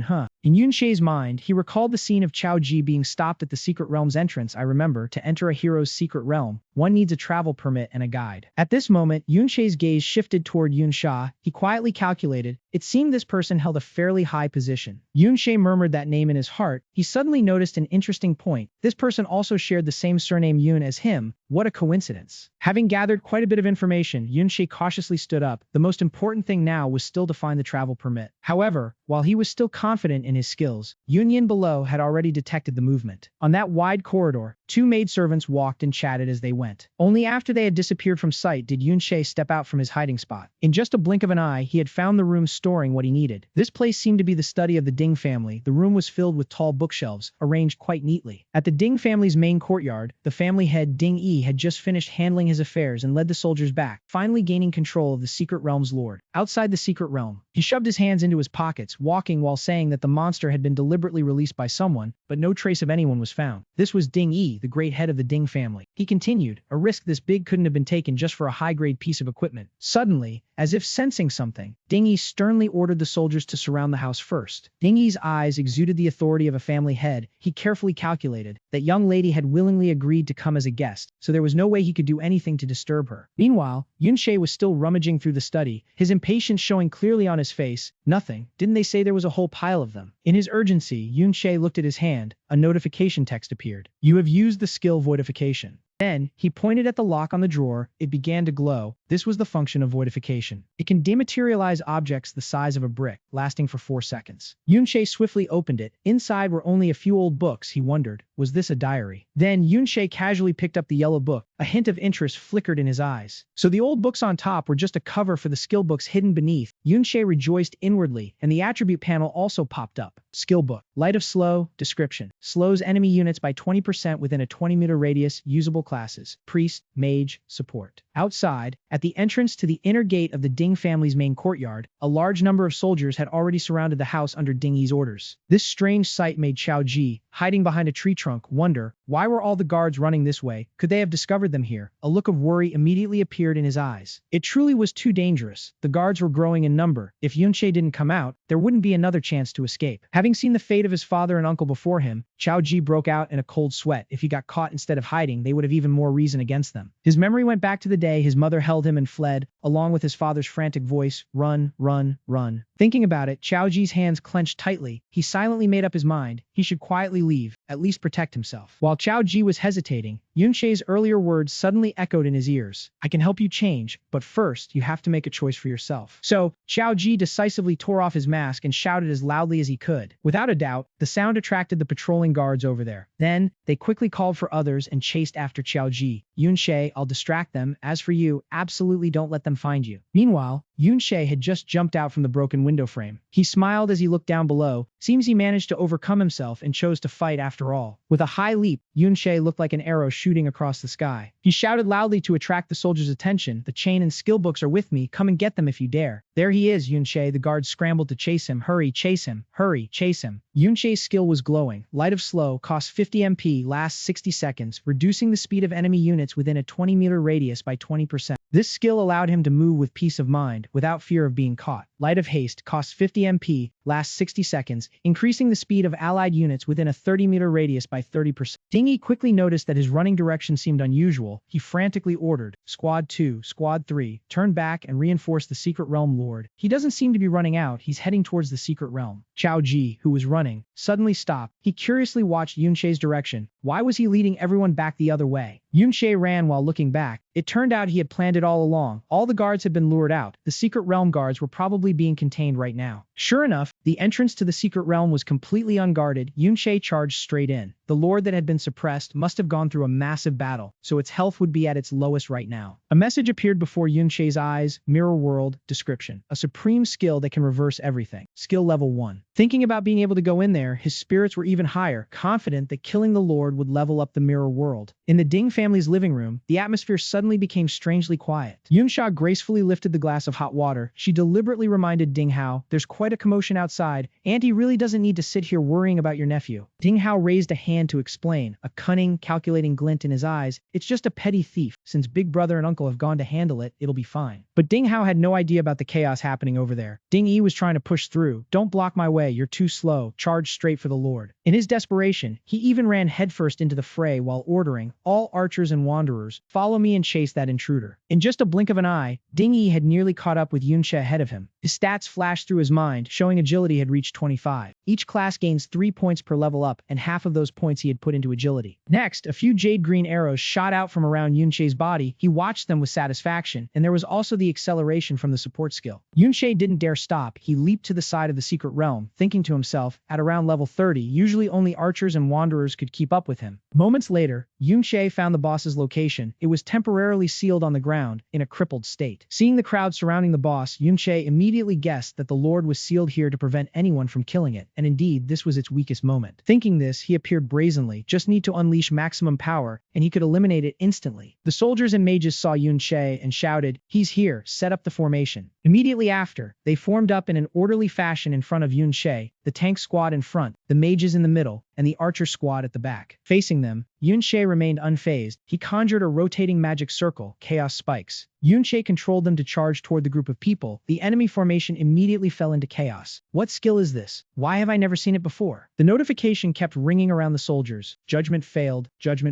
immune, judgment failed, judgment failed. One soldier wearing a helmet still looked confident. This is a skill that inflicts abnormal status, but humans cannot be compared to monsters, so it was unlikely to hit easily. But the commotion behind quickly taught him a lesson. It seemed a mage had been affected and was continuously attacking his allies. This is bad. Someone got hit. Sure enough, that mage's notification showed confusion status. Impossible. That soldier shouted, "This skill's abnormal chance is not normal." Taking advantage of the crowd's chaos, Yunche slipped through quietly. At this moment, the soldiers were busy dealing with the mages, so he easily ran through as if no one was there. The more people there were like this, the easier it was for him to approach the boss with low health. Even if they did spot Yunche, their bodies were already bound tightly by thorny vines, so they started questioning each other. "It's right there. Where are the control skills? Why didn't the armor soldiers block it? Don't use that skill on me." While busy, Yunche still spared them a contemptuous glance. A bunch of rabble with no combat experience whatsoever. Has peace lasted so long that they've forgotten everything? After a while, Yunche reached the final line of defense. The commander above saw him and ordered to hold tight. He's alone. While Yunche was frantically slashing through the layers of seals, the commander's voice kept ringing out. "Just surround him tightly, and he's dead for sure." Now, Ding-Yi had just arrived. He said sternly, repeating, "Correct. Hold the formation." Next, Ding-Yi's body was quickly enveloped in a golden armor. "Let me go deal with him." His stat panel simultaneously appeared, showing quite high attribute values. Right after, Ding-Yi powerfully swung the axe in his hand high toward Yunche, his whole body radiating overwhelming momentum. Blazing fire charge. Even with his hand busy blocking another person's sword, it couldn't stop the provocative look in Yunche's eyes. "Bring it on!" At this moment, on Yunche's cold face, only his eyes were blazing bright. Then, he turned around and swung out the phantom chain. Although his level wasn't high enough to equip it, he couldn't just use it for the stats. Moreover, its required level was 60. A collision between two forces occurred in midair, one side being the fist formed from Yunche's chains. The other was, of course, Ding-Yi's mana. Then, under the impact of the two terrifying forces colliding, Yunche was knocked backward. Meanwhile, Ding-Yi's residual force shot straight into the seal behind him. This was exactly his plan, to borrow this massive impact force to break the seal at the same time. Seeing the seal had been broken, Yunche quickly flew toward the boss. Made it. Not only that, he even taunted loudly. "Thanks for helping me out with that step." Ding-Yi was so angry his veins bulged. "How dare you?" But what did Yunche have to fear? He finished off the boss with a single slash. Then happily exclaimed, "The boss's experience points. I'll take them." At the same time the notification "has died" appeared, Yunche's overall power also increased noticeably. The level up information appeared. Level increased by 3. Yunche's stats all received significant boosts. Mirror World. Description of the ultimate skill that can reverse everything. Skill level 2. Mirror World experience points are full. Leveled up. Ding-Yi gnashed his teeth in anger, no longer caring about his image as he cursed. "You bastard." Then, Ding-Yi led the charge, his subordinates following behind. "Charge! Catch him!" In front of them, Yunche's clothes were already stained with the boss's blood. He calmly tapped on the notification screen. Mirror World level 2. Description of the ultimate skill that can reverse everything. Activate. And so, just as Ding-Yi's axe blade swept past, Yunche vanished without a trace. After a brief pause, time and space suddenly froze. Ding-Yi's group was inexplicably immobilized in place. Failure? A moment later, in a space where all objects appeared strangely hazy, Mirror World, Yunche appeared. Entering here for the first time, he curiously explored around. What is this thing? Just then, a notification suddenly appeared. Walking in the mirror, time remaining is 29 minutes 5 seconds. Yunche was surprised. The world within the mirror? Yunche immediately understood. No wonder it was reversed from the real world. Next, he curiously swung his hand at the face of the person in front of him, and it dissolved like smoke. These guardians seemed to be just illusions. Suddenly, a few glowing stones on the ground caught Yunche's attention. Just as he picked one up, it wasn't an illusion. Its attribute panel appeared. Mirror stone, collectible, can be taken out. Yunche was astonished. astonished. Can be taken out? Seeing the stone in his hand glowing, he finally believed what was before his eyes. So, after this skill reaches level 2, he can enter the mirror world and take items out. Thinking that, he decisively brought it along. Yunche secretly anticipated. Then there should be changes in the system, right? Sure enough, a skill list panel popped up in front of Yunche. These skills are, besides those skills he had learned, there were also a few skills Yunche had never seen before. He curiously tapped on one. Not activated. The screen quickly displayed the text. The essential skill has not been learned. Yunche's gaze turned thoughtful. Essential skills, it seems what is shown here is the inverted form of all skills, right? This new world further spurred Yunche to explore. He had roughly guessed that he just needed to learn the essential skills in reality, and then he could activate these. Reversal skill level 1 is just one function of level 2, going to trim. Next, Yunche's finger slid downward. He silently speculated. It seems I can choose which powerful skill combinations to learn first. It's better to plan for the long-term progression path. Just as Yunche was focusing, strange movements came from behind. He warily looked in that direction. Surprisingly, what appeared before Yunche were several figures that looked quite human. Yunche thought to himself, souls. Seeing those floating figures, he had some bold thoughts. Can other souls survive here too? While Yunche was lost in thought, a strange skeleton was speeding toward him. Yunche had noticed its ferocious appearance. He swept the blade in his hand. It's already turned into a soul monster, huh? Next, the blade in Yunche's hand quickly carved beautiful lines across the soul monster's body. Right after that, he charged forward. Yunche swept his blade across its body. The slash was not too strong. Just after taking down the soul monster, a notification panel appeared. Undead contract. You can sign a contract with this soul. After signing, you can bring it out of the mirror world to fight for you. The number of contracts is currently 0 out of 20. Note, the maximum level of the soul is equal to your level. Yunche curiously chose to sign the contract. The conditions in the notification panel were truly tempting. Yunche read carefully. After defeating the undead, he could recruit it as a summon and bring it outside. Yunche took out the stone from earlier, momentarily stunned. Not only the stone, this second-level mirror world could also bring items, even undead, back to reality. After a moment, Yunche put away all his belongings, looking up with an interested expression. This is quite interesting. Outside in the real world, the people of the Ding family were puzzled, searching everywhere because the secret realm had disappeared while that guy still hadn't appeared. They swept the area with their senses but couldn't find Yunche. How could he vanish like air? Or maybe he had an invisibility skill. Taolana stood by and coldly spoke to deny it. Their stealth skills had a time limit and could still be detected. Ding Yi angrily rushed over and pressed Taolan's head. You tell me why so many people let him get away. In his rage, he shouted loudly, if we can't find him, you'll pay for this secret realm. At that moment, Yunche suddenly reappeared in the real world. This commotion quickly caught Ding Yi's attention. He glared over. Before Ding Yi's eyes, the flesh and blood Yunche was calmly reading a notification panel. The time for walking in the mirror had expired. Upon exiting, he would return to his original position. Confirming it was him, Ding Yi, filled with resentment, did not hesitate to shout, go. Yunche did not dodge, his hand gently creating a blue light. He coldly spoke, hold on, having been surrounded for so long, I should have a little return gift. From Yunche's hand, countless contracted soul monsters flew out. He arrogantly said, taste my undead legion. The soldiers, seeing undead for the first time, awkwardly raised their shields to block, shouting in surprise. Ding Yi calmly stepped forward, his sharp eyes recognizing their nature. The old man reassured his subordinates, don't panic, they are just undead-type monsters. Hearing him speak, the soldiers raised their shields to fight back against the undead. In the midst of the battle, a soldier exclaimed in surprise, it has a status effect, its level is only level 20. This made Ding Yi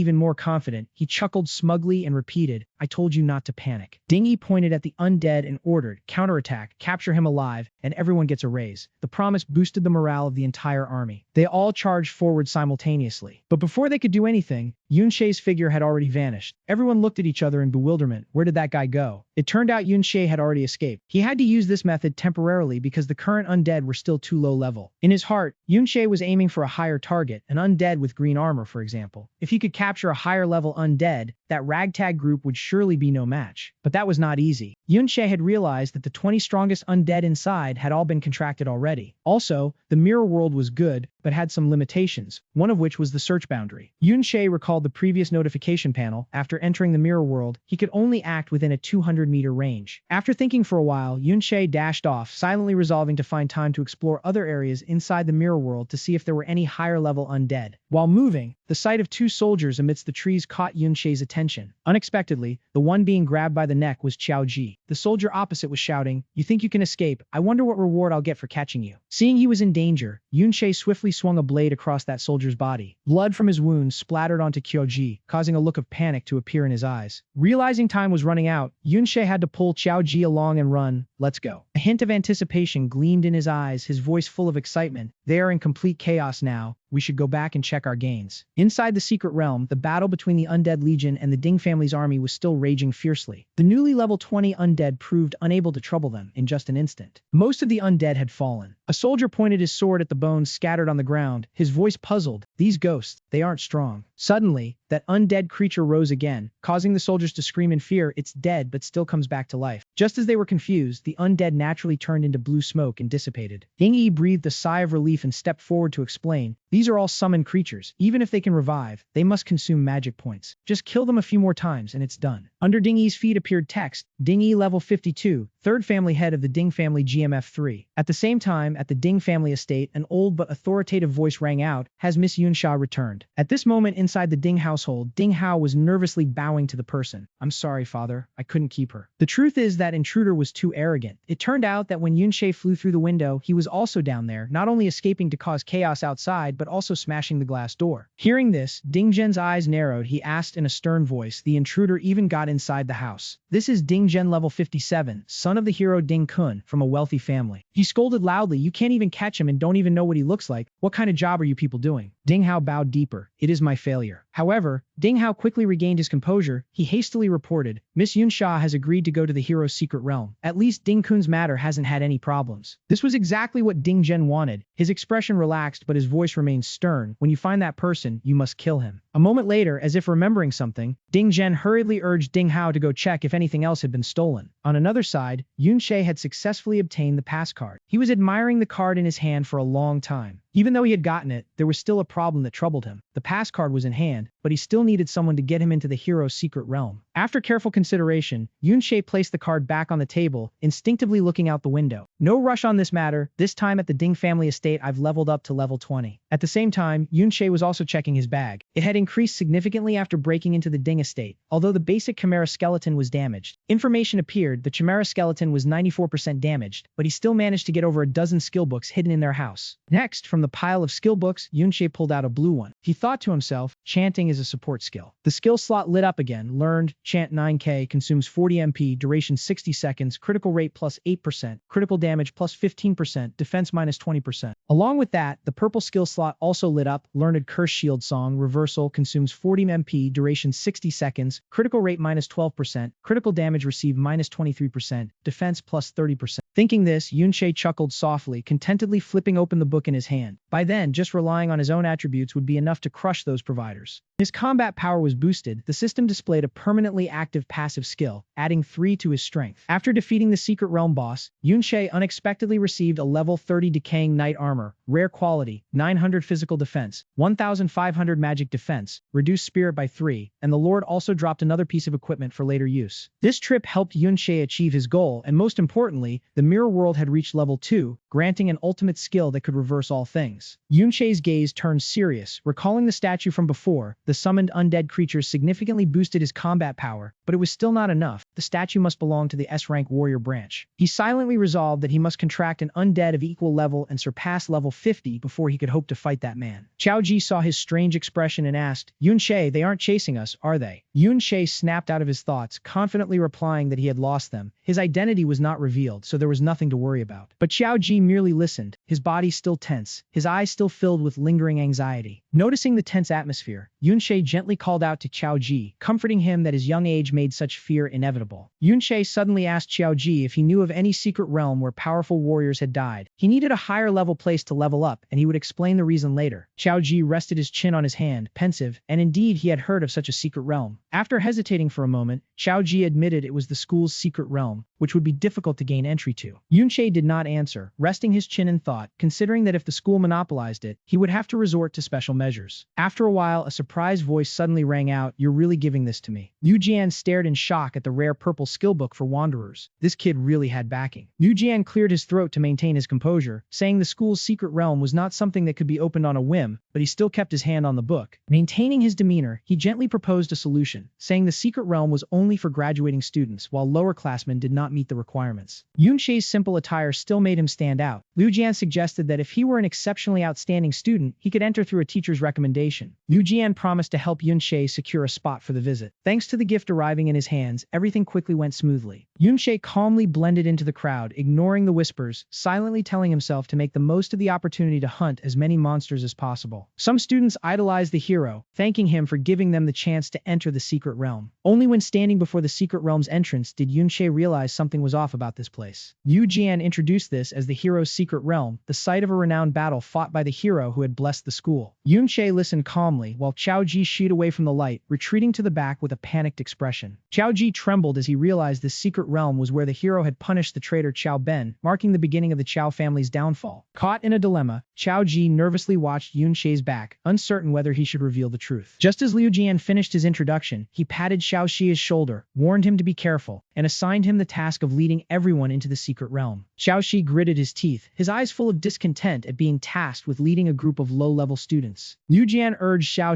Xi on, then signaled for the secret realm door to be opened, his gaze turning incomprehensible as he looked at Yunche. Xiao Xi stepped up the stairs, shaking his head in annoyance, thinking why he had to take along two troublesome fellows. He put on the airs of a senior, ordering everyone to listen to him once they entered and not cause any trouble. Yunche paid no attention, his eyes fixed on the secret realm's level 20 to 40 range, muttering to himself about why there was such a discrepancy. In the dim space, Yunche's sharp eyes suddenly gleamed, sensing the lurking danger. Shortly after, the entire group stepped through the door, officially entering the hero's secret realm. Leading the group, Xiao Xi suddenly stopped, surprised to see Yunsha and Yunyin also appearing here. It turned out the two of them had been in the secret realm all along, and another person added, "Aren't they lower classmen?" Xiao Xi cast an annoyed glance at Qiao Ji and Yunche, saying that those two lower classmen had also been allowed in. A contemptuous smile crossed Xiao Xi's face. He thought to himself that if he could be accompanied by Yunsha and Yunyin, it would be much less boring. Xiao Xi closed his eyes, daydreaming of a beautiful future, his mind painting rosy fantasies. Huang Shu from behind shattered his dream, reminding him that those two girls were over level 30, and they were the ones tagging along. He also warned Xiao Xi not to even think about reaching above his station. Hearing this, Xiao Xi pouted and waved his hand, saying he was just joking. Although he denied it verbally, his gaze still lingered on Yunsha and Yunyin. Unexpectedly, the two girls then walked straight up to Xiao Xi, stunning him for a few seconds. Xiao Xi moved his lips to start a conversation, but Yunsha brushed past him, stopping in front of Yunche. Yunche was a bit surprised, but kept a calm expression, wondering who the person before him was. Realizing the person's skills were not ordinary, he immediately became alert, wondering if she knew the original owner or was stepping in for Ding Shu. Yunsha tucked her hair behind her ear and smiled lightly, saying she had seen him yesterday at the Memorial Museum, impressed by his skills and voice. This friendly gesture exceeded Yunche's expectations. He silently wondered why she was so proactive in starting a conversation. Yunsha suddenly leaned in closer, her gaze sharp. She whispered that even if his voice was mixed with the sound of breaking glass, she could still hear him clearly. The words made Yunche pause. He worriedly thought that this person had recognized him just by hearing his shout yesterday. When Yunche regained his composure, Yunsha had already turned away, changed her equipment, and waved goodbye with a brief farewell. Yunyin also quickly changed her clothes, and Yunsha pulled her hat down low, suggesting they go explore ahead first. Behind them, Yunche quickly regained his composure, realizing Yunsha knew his identity but did not expose him, and had even deliberately given him a warning. He suddenly remembered that Ding Shu had also been in the living room the other day, and he might have recognized the voices of the whole group. Yunche looked into the distance, placing a hand on his chin and thought, as long as Ding Shu did not come looking for him anytime soon, it would be fine. After thinking it over for a moment, he made a decision. If those two meant well, he should respond with a few words of warning. So, Yunche warned Yunsha and Yunyin to be careful because he sensed a dangerous aura within this secret realm. Hearing this, Yunsha finally paid attention to her surroundings, realizing that this place truly had a peculiar feeling. Nevertheless, she politely replied that with her level, there was no need to worry, but she still thanked him for the reminder. When Yunsha's figure disappeared from sight, Liu Qing wondered if that was really Yunsha, and Zheng Yu was also curious as to why she, who was usually cold, had a different attitude towards Yunche. Right after that, the group immediately surrounded Yunche. Liu Qing spoke up to question him. How did he know Yunsha? Were the two of them close? Zheng Yu also chimed in eagerly. That's right, why not introduce them to get to know each other? Yunche didn't want to linger any longer. He gently slipped away from the crowd and waved his hand. Sorry, but we have to go. Seeing that, Liu Qing hurriedly called out after him, going alone. The monsters here are at least level 20. Ma Jun beside her also advised, you two lower classmen, just running into one small monster would be enough to cost you your lives. Just as they were about to rush forward to hold them back, Xiao Xi raised his hand to block them. Just let them go. He wore a gloomy expression and spoke in a strange tone. If they can know Yunsha, then their level must not be low. Liu Qing didn't notice Xiaoxi's abnormality. She worriedly reminded him, but Teacher Liu told us to keep an eye on them. How could their level? Before Liu Qing could finish her sentence, Xiaoxi gritted his teeth and interrupted. Don't forget our real purpose for coming here. The fewer people who know about that place, the safer it is. With that said, he stood up straight and emphasized that rare batch of crystals. Do you guys want to share it with them? Anyway, everyone has a rescue signal flare, so stop worrying unnecessarily. The other three were convinced and immediately fell silent. As he turned to walk away, Xiaoxi revealed his true ugly face. It turned out he was just jealous of Yunshe, he thought, an ordinary brat like him. What right did he have to know Yunsha? It turned out that Xiaoxi had long been blinded by jealousy, and in his mind, there was only one thought of cursing. A guy who doesn't know his own limits deserves to die. Elsewhere, at the entrance of the secret realm, Ding Shu suddenly appeared with an extremely flustered expression. Seeing Ding Shu arrive, Xuanxi and Jun Yi were slightly surprised. Jun Yi spoke up to ask, "Is that Ding Shu? Why are you here like this?" Ding Shu immediately asked urgently as soon as he arrived, "Did any team just enter inside?" Jun Yi was stunned by his attitude. "Yeah, that's right.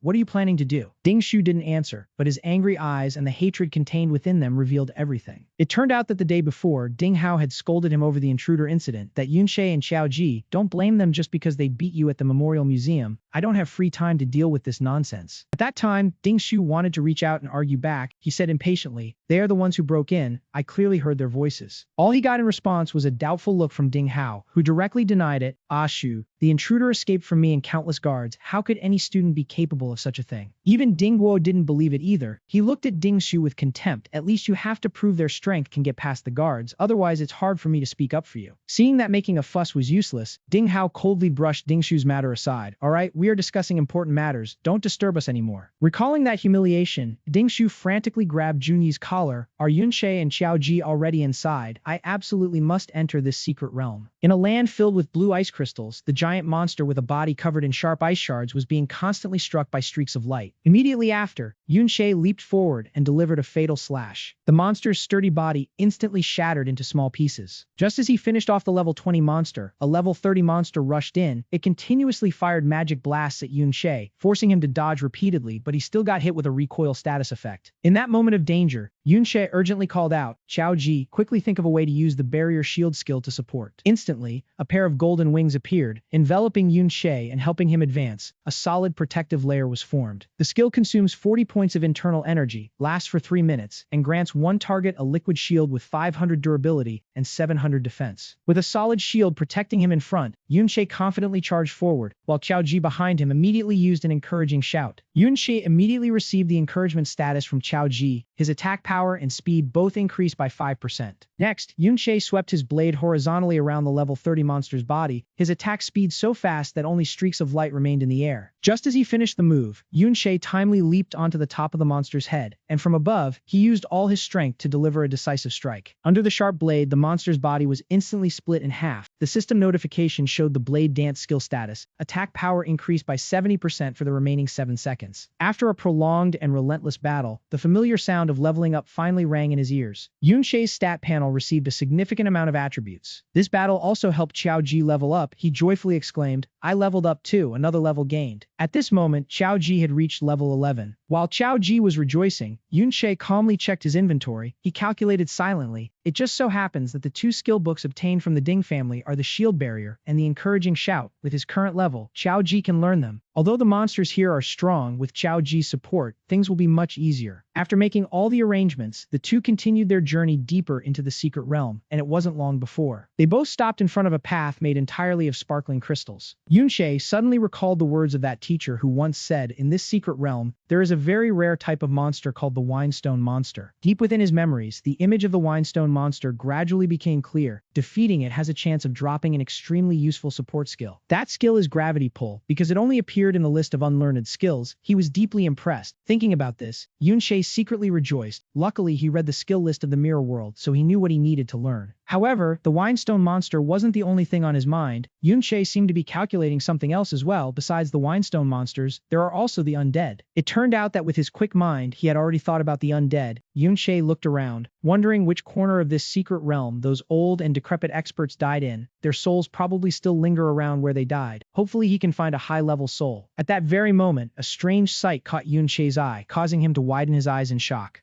front of Yunshe, a monster composed of countless stones was slowly moving. Could this thing be? It seemed the two had arrived near the Crystal Pillar Valley, the place where strange stone pillars gathered and surrounded. Spotting a monster patrolling, Yunshe and Xiaoji hurriedly hid behind a large rock nearby. From atop the rock, Yunshe carefully observed below. He felt puzzled. Why are there so many elite-level whinstone monsters gathering here? Moreover, they were moving aimlessly. They had strayed far beyond the normal activity range of a monster. Next, the image of the monster commonly known as the wandering race appeared in Yunshe's mind. Unlike other monsters that usually stay in one spot, this species roams everywhere. The ferocious wandering race often hunts and kills experts who dare to set foot in the secret realm. Their power far surpasses that of ordinary monsters. At some unknown point, the blade in Yunshe's hand began to emit a strange purple light. Gripping the hilt tightly, he utilized his agile movements to quickly jump down below. In the past, when humans were still weak, encountering the wandering race would leave everyone terrified and losing their wits. Continuing that train of thought, Yunshe recalled what he had heard about this species, because they could even roam outside the boundaries of the secret realm. During their most ferocious period, the wandering race even attacked and killed innocent people living nearby, causing countless tragic disasters. This species of monster is also an extremely lucrative prey for those with true strength, but along with that comes an unimaginable level of danger. Because if they were defeated, the victor would receive a massive amount of experience and drops that far exceeded those of ordinary monsters. With that thought, Yunshe's figure once again appeared above the group of elite-level whinstone monsters. Swinging the blade in his hand, he decisively struck and shattered each monster, while silently resolving that with such a powerful monster, he could only give it a try. However, that elite stone monster was regenerating its health on its own, which surprised Yunshe because it had a continuous recovery skill. Shortly after, the two elite stone monsters gathered close and simultaneously fired magic at Yunshe. Facing this attack, Yunshe was experienced. He continued to use the shield from before to block the blow. Unfortunately, the number of monsters was too great. The shield could not block everything. One magic bolt struck him directly in the back. The attack was both fast and dense. When the shield was destroyed, even more magic bolts flew straight at Yunshe, and in this situation, no matter how fast he was, it was difficult to completely dodge. Worse, his health bar was draining. Yunshe worried because his defense points were too low. If not for Xiaoji's shield, he would have been severely wounded long ago. Next, a series of green light streams suddenly appeared around Yunshe, summoning the undead. Even though they had been enhanced to level 23, they were pierced through in the blink of an eye. This was not good. The undead couldn't hold on either. Realizing the danger, Yunshe had no choice but to turn and flee. Fortunately, the movement speed of the monsters was still quite slow. Although he wasn't caught up to for the moment, the situation was still disadvantageous because his health and defense points were hard to increase in a short time. Having escaped, Yunshe returned to Xiaoji's side, thinking that to defeat these monsters, he could only rely on Xiaoji's defensive capabilities after he leveled up, so he urged him, "Come on, follow me to grind normal monsters to level up first." The two quickly moved to an area with low-level monsters. Yunshe stood behind and watched Xiaoji fight. Earlier from above, he had memorized the positions of many monsters, conveniently using them to help him level up. Yunshe had calculated carefully. In team combat, the protective shield was always the most important line of defense. After the strong collision, Xiaoji's simple shield only decreased to 94%. Seeing this, Yunshe became even more confident in the role of the shield. Those behind could hide behind it to protect themselves better. Xiaoji was well suited for this role, so from the beginning, Yunshe had guided him, putting all attribute points into defense, along with the protective helmet obtained from the guard. Thanks to this thorough preparation, although Xiaoji was only level 11, he could easily fight level 20 monsters one-on-one. Now he possessed the core defensive capability of a true shield bearer. Seeing Xiaoji was a bit clumsy during combat, Yunshe immediately shouted instructions: "Lower your center of gravity, keep your posture stable." Xiaoji immediately followed suit, raising his shield toward the opposing direction. The two sides clashed, causing sparks to fly. That was a fairly positive sign. Xiaoji happily looked at the shield's status bar. Its durability had decreased to 90%, much less than before. While he was absorbed in his joy, a monster suddenly charged from behind. Yunshe quickly shouted, "Watch out behind you." Xiaoji was knocked to the ground, but in that moment of danger, Yunshe had timely acted and eliminated that monster. After finishing it off, he tilted his head and coldly reminded Xiaoji, "Always be alert for the next attack. Don't move with too much amplitude. Leave some space to react." The next second, Yunshe helped Xiaoji stand up. Looking into his focused eyes, he continued, "Even while staying vigilant, your body must remain relaxed. Only tense up when defending." Seeing Xiaoji had calmed down, Yunshe lightly pushed him forward. "Continue." At this time, he was no longer just standing and watching. Yunche held his blade and entered a combat stance. With me behind you, as the shield bearer, you must always pay attention to your teammates' movements. Xiao Ji was taught with great care, so he became more and more confident. He followed all instructions quickly and nimbly. Xiao Ji used his shield to block the incoming stone debris. Behind him, Yunche continued to teach, remember, when strength is equal, skill is what determines victory or defeat. Not knowing how much time had passed, the ground was covered with monster corpses. Only then did Yunche stop. Have you leveled up? Thinking that, Yunche's gaze turned to Xiao Ji, who was intently reading the stat panel. Now he could confidently face enemies head-on, and as a result, the experience points gained were also more. After checking for a while, Xiao Ji couldn't hide his joy and quickly informed Yunche, I've reached level 15. Hearing him say that, Yunche took out a skill book. Finally, you can learn this now. The information appeared, Shield Armor Skill Book, equips a layer of armor on the outside of the shield, increasing durability by 400 and defense by 512, which is 1/7 of your own defense, rare quality, consumes 15 MP, requires the shield bearer class, learnable from level 15. Xiao Ji quickly learned the skill. The armor equipped on his body became noticeably stronger. While Xiao Ji was admiring the armor around him, Yunche summoned the undead again. He thought to himself that the skill book he casually took from the guard was indeed the last one Xiao Ji could learn, helping his shield gain an extra layer of protective armor to increase defense. After preparing everything, Yunche realized it was time to be capable enough to deal with the elite monsters at that same moment. At the Spirit Pillar Valley, the atmosphere became eerily quiet. On the rocky ledge from earlier, 3 pitch-black figures had appeared at some point. It turned out they were 3 professors from the academy, surveying the surrounding area, including Lei Lai, level 33, Zhuangzheng, level 37, and Lei Yin, level 34. Zhuangzheng spoke in surprise. Why are there so many elite monsters here? Where did they come from? Lei Yin assessed that this place was too dangerous for students and needed to be dealt with immediately. Despite saying that, Lei Yin still showed reluctance. We can handle normal level 30 monsters, but dealing with this elite group will be difficult. Right at that moment, a signal flare in the sky caught the attention of all 3. It was a distress signal from the students. The headmaster quickly stood up, looked at the sky, and then dashed off, deciding to save the group of students over there first. Loi Yin hesitated because he was worried that the gangsters on this side were also very dangerous for the students. In the midst of the difficulty, Loi Li sit beside him spoke up, suggesting that he should stay behind to guard against any unexpected situations that might occur. Hearing this, the headmaster felt much more at ease. He emphasized that Loi Li should stay and keep watch, and if anything unusual happened, he should report it immediately. Before he could finish speaking, Yunche suddenly spoke up, suggesting that they let the students stay behind to watch over this place. He reasoned that the distress signal from the other side was likely from someone encountering the Wanderers, and only 2 teachers going to help would be overwhelming. The headmaster wanted to object, but Yunche quickly reassured him that the gangsters were moving slowly and hadn't noticed them. He continued to persuade them that it would be safe as long as they observed from a distance, and the teachers could go with peace of mind. Hearing this, the 3 professors had no choice but to trust them and leave. The headmaster quickly led Loi Li and Loi Yin away, but before leaving, he sternly warned that those monsters were extremely dangerous, and they must not act on their own. However, he didn't notice that his warning that they wouldn't be able to escape became the very irony. Yunche smirked slightly, thinking to himself, was it really them who couldn't escape, or were the monsters the ones who should be afraid? Once they were out of sight, the blade in Yunche's hand immediately swung in all directions, ready for battle. He softly murmured, repeating the words from earlier, now they truly couldn't escape. As Yunche was focusing on the monster in front of him, another one behind him suddenly attacked, firing a stream of magical energy aimed at him. Fortunately, he had been on guard, and a shield of necrotic energy was summoned, quickly enveloping and protecting his body. Thanks to the protective layer of necrotic energy, Yunche was nearly unharmed by all attacks. Although the magical power of the elite stone-grade monsters was quite strong, it still wasn't enough to penetrate this defense. At that moment, Yunche had successfully closed the distance, and in the blink of an eye, his blade cut deep into the monster's body. However, its life force was still quite substantial. Yunche continued to charge forward, feeling he needed a bit more damage to finish it off. Under the sharp blade, the monster was instantly cleaved in 2, its body nearly shattering completely. From within its body, a glowing purple object fell right in front of Yunche. Having dealt with the monster on this side, Yunche charged forward again, thinking that he had taken down one wanderer and was now almost accustomed to this class. He quickly weaved through the undead, heading towards where they were being thrown back, but it was still far from his performance in his previous life. Yunche's decisive blade strokes spared no monster. He calculated that he could now combine a reversal skill to increase his attack power. With experience from the previous few, taking them down was now too easy for Yunche, but he was still unsatisfied because the basic damage of the support class was too low. He needed to increase his attack power. Just as Yunche was about to stand up, a level up notification suddenly appeared before his eyes. This was quite an unexpected gain. Leveling up again, indeed, elite grade monsters provided a lot of experience. At that moment, the the notification prompted him again to pick up the item dropped by the monster he had just defeated. Following the instructions, Yun-Shae walked over to the monster's corpse. He casually picked it up, and the system immediately confirmed the successful pickup. The item he received surprised Yun-Shae. Yun-Shae admired the new weapon in his hand, an item with high attack stats. Its detailed information appeared. Crystal longsword, attack plus 5-2. A glint of satisfaction appeared in his eyes. Yun-Shae happily thought that this weapon could perfectly compensate for his lack of basic attack power. After a while, Yun-Shae had gotten used to the new weapon. He lightly swung it a few times, thinking the next battle would be much easier. Despite receiving a good item, the thing he was looking for was still not found. Yun-Shae regretted that the gravity pull skill book hadn't dropped. The drop rate seemed low. As he was still pondering his luck, a flare of light in the sky caught his attention. Finding it familiar, Yun-Shae suddenly remembered it was from where the professor team had encountered problems earlier, signaling for help. This time, the signal was a special grade 1, only equipped by the teacher teams. At the same time, in another area, the headmaster, with a tense expression, was wondering why things had become such a mess. It turned out the situation here was extremely unstable. The professors who came to reinforce the students all had to retreat and hide in a cave, as there were too many wanderers gathered around. Not only that, but another group of people was still surrounded in the middle of the field, only safe for now thanks to a protective wind barrier that prevented the monsters from attacking. On a high rocky ledge, Yun-Shae was gathered with a group of people. She wondered why so many monsters had gathered. What on earth had happened? Hanrua stepped forward from behind. Even he hadn't been able to find out the reason, only knowing that the whole group had followed the signal here to provide support. Saying this, Han gently pointed towards the cave, saying the signal was coming from inside. The people must be trapped in there. Below, the soldiers with their shields tried to advance but were having great difficulty because the monsters were too numerous. The combined strength of all the teachers and Song Lin was still not enough to break through. Yun-Shae silently stood behind the group of reinforcements, observing that everyone was exhausted. If more students helped out, the situation would be different. Hearing Han Ruet say this, Yun-Shae didn't decline. She smiled and replied that it was the right thing to do. As she finished speaking, the magical weapon in Yun-Shae's hand suddenly shone brightly. She threw the weapon into the air, and instantly a bright magic circle appeared beneath her feet, activating the secret skill of spirit gathering. As the secret skill activated, everyone's body was enveloped in a yellow magic aura. Their stats were boosted with an additional 2 points of spirit and 20% attack power. Everyone marveled at the enhancement's effect. It was at least at the intermediate level. Yun-Shae's task wasn't over. She jumped high into the air and pointed her hand at the giant monster, casting gravity pull. Seeing Yun-Shae enter the fray, Vanaim also didn't stand still. She swung her blade, activating Shadow Strike, and another monster was eliminated. Witnessing the seamless coordination of the two, the crowd couldn't hide their admiration. A female student spoke up, praising how strong they were, and the person beside her believed that this time they would definitely rescue the people trapped inside. Another person was still astonished, saying it was no wonder. Yun-Shae and Van Eem, the two sisters, were truly outstanding. Yun-Shae quietly watched from above, seemingly having no intention of intervening. Not only their equipment, but even their skills were top-notch. It seemed this place would be fine. What worried Yun-Shae the most right now were the people in that cave. He didn't know their situation inside, and what exactly had lured so many wanderers to gather here. To resolve his doubts, Yun-Shae dashed off, telling Xiao Ji that he was going inside to scout ahead, and for him to follow the group of people for now. In the blink of an eye, Yun-Shae entered the mirror world, and time immediately began to count down. The remaining time in the mirror world was 29 minutes and 59 seconds. In this place, Yun-Shae could move around freely. He reasoned to himself that everything around him was made of crystals. Everywhere was mirror surface, so he could enter the mirror world at any time. Although useful, Yun-Shae couldn't use it proficiently yet. The mechanism to return to reality was still unclear. Yesterday at Dinjia, when his walk time ended, he still couldn't get back. Walking while thinking, Yun-Shae quickly passed through the line of shield bearers to get closer to the cave entrance. From afar, a few blurry figures appeared right near the cave entrance. Yun-Shae realized that humans had shadows reflections while monsters did not. At that moment, the body of a monster was lying to one side. He analyzed that the corpses of the monsters were real, but apart from himself, no living beings in the mirror world had a physical form. Yun-Shae did not linger by the monster's corpse for long. He quickly made his way toward the group in the cave. Having come this far, Yun-Shae did not expect to run into familiar faces. This was Xiao Xie. He continued to scan the area and found a hidden cave deeper within. It turned out they had lured the rogue beasts together and sent out a distress signal. Thanks to the narrow terrain, they were temporarily safe, though it was still unclear what inside was so attractive to so many rogue beasts. As soon as he looked inside, the soft blue glow covering the place made Yun-Shae uncomfortable. It was all crystals, obstructing his vision and ability to judge the path. Just then, then, his eyes suddenly caught something in the corner. Yun-Shae was surprised. He did not expect to find something like that here. It turned out, the blue glow came from the dense cluster of crystals inside. Yun-Shae blinked slightly. Was this special glass ore? No wonder the younger ones sought out this cave. Perhaps this was the type of crystal he was thinking of. This type of crystal was unlike those in the outside world. The secret realm would produce special products that the outside world could not have. Moreover, those in life-type professions could use these products to craft special items like accessory equipment. Thinking so, Yun-Shae approached the crystal cluster, his hand gently touching a small branch. The ore veins here were worth far more than 1,000 taels of gold. Just as he finished thinking, a notification screen appeared. Mirror glass ore could be collected, could be taken away from this place back to the real world, accompanied by 2 options, yes, no. Reading this, Yun-Shae could not help but be astonished. He silently repeated, from this place back to the real world. To be more certain, Yun-Shae placed his hand on a larger crystal branch. Could it be? The notification immediately appeared just as he predicted. From this place back to the real world, yes, no. Yun-Shae found it amusing and chuckled softly, his fingers gliding over the screen. It turned out that as long as there was a place in the mirror, he could return to the real world at any time. Of course, Yun-Shae's choice was always yes. One by one, the precious crystal clusters were collected into his bag by him. This skill still had much to discover. He needed to find an opportunity to study it meticulously. Done collecting, Yun-Shae returned to the main task, his steps growing closer with each moment, but for now, he still had to scout this place first. The deeper he went, the more the scene before him overwhelmed Yun-Shae. The number of ores here was abnormally large. If dug out completely, it would be enough to turn an ordinary person into a billionaire. No wonder so many rogue beasts had swarmed here. Meanwhile, in the real world, Yun-Shae was still with everyone fighting against the horde of pressure-guiding monsters. In another corner of the battlefield, Yun-Yin was not idle for a second either, her twin weapons continuously striking out. Suddenly, a massive magic circle appeared in the sky, star rain art. One person looked on dumbfounded. Could it be that all their skills were epic grade? Why was every single one so powerful? The one behind replied, they are quite a bit stronger than the teachers. No one knew how much time had passed, but suddenly 2 red slashes appeared on the monster's back. After those slashes, it immediately fell right in front of the main defenders. Seeing this, the group cheered with joy. Finally saved. Xiaoxi only then regained his composure. I thought I was going to die here. Facing them, Yunyan's expression remained tense. She reminded, do not be so quick to relax. We still have to fight our way out. Everyone has already expended a lot. Beside Yunyan, Yun-Shae gently adjusted her hat. She comforted, but compared to before, it will be more comfortable. Just as she finished speaking, Yun-Sha's eyes suddenly wavered at something. Even the joyful expressions of Liu Qing and Xiaoxi disappeared, replaced by nothing but sheer terror. Following that gaze, outside the cave entrance were nothing but rogue beasts.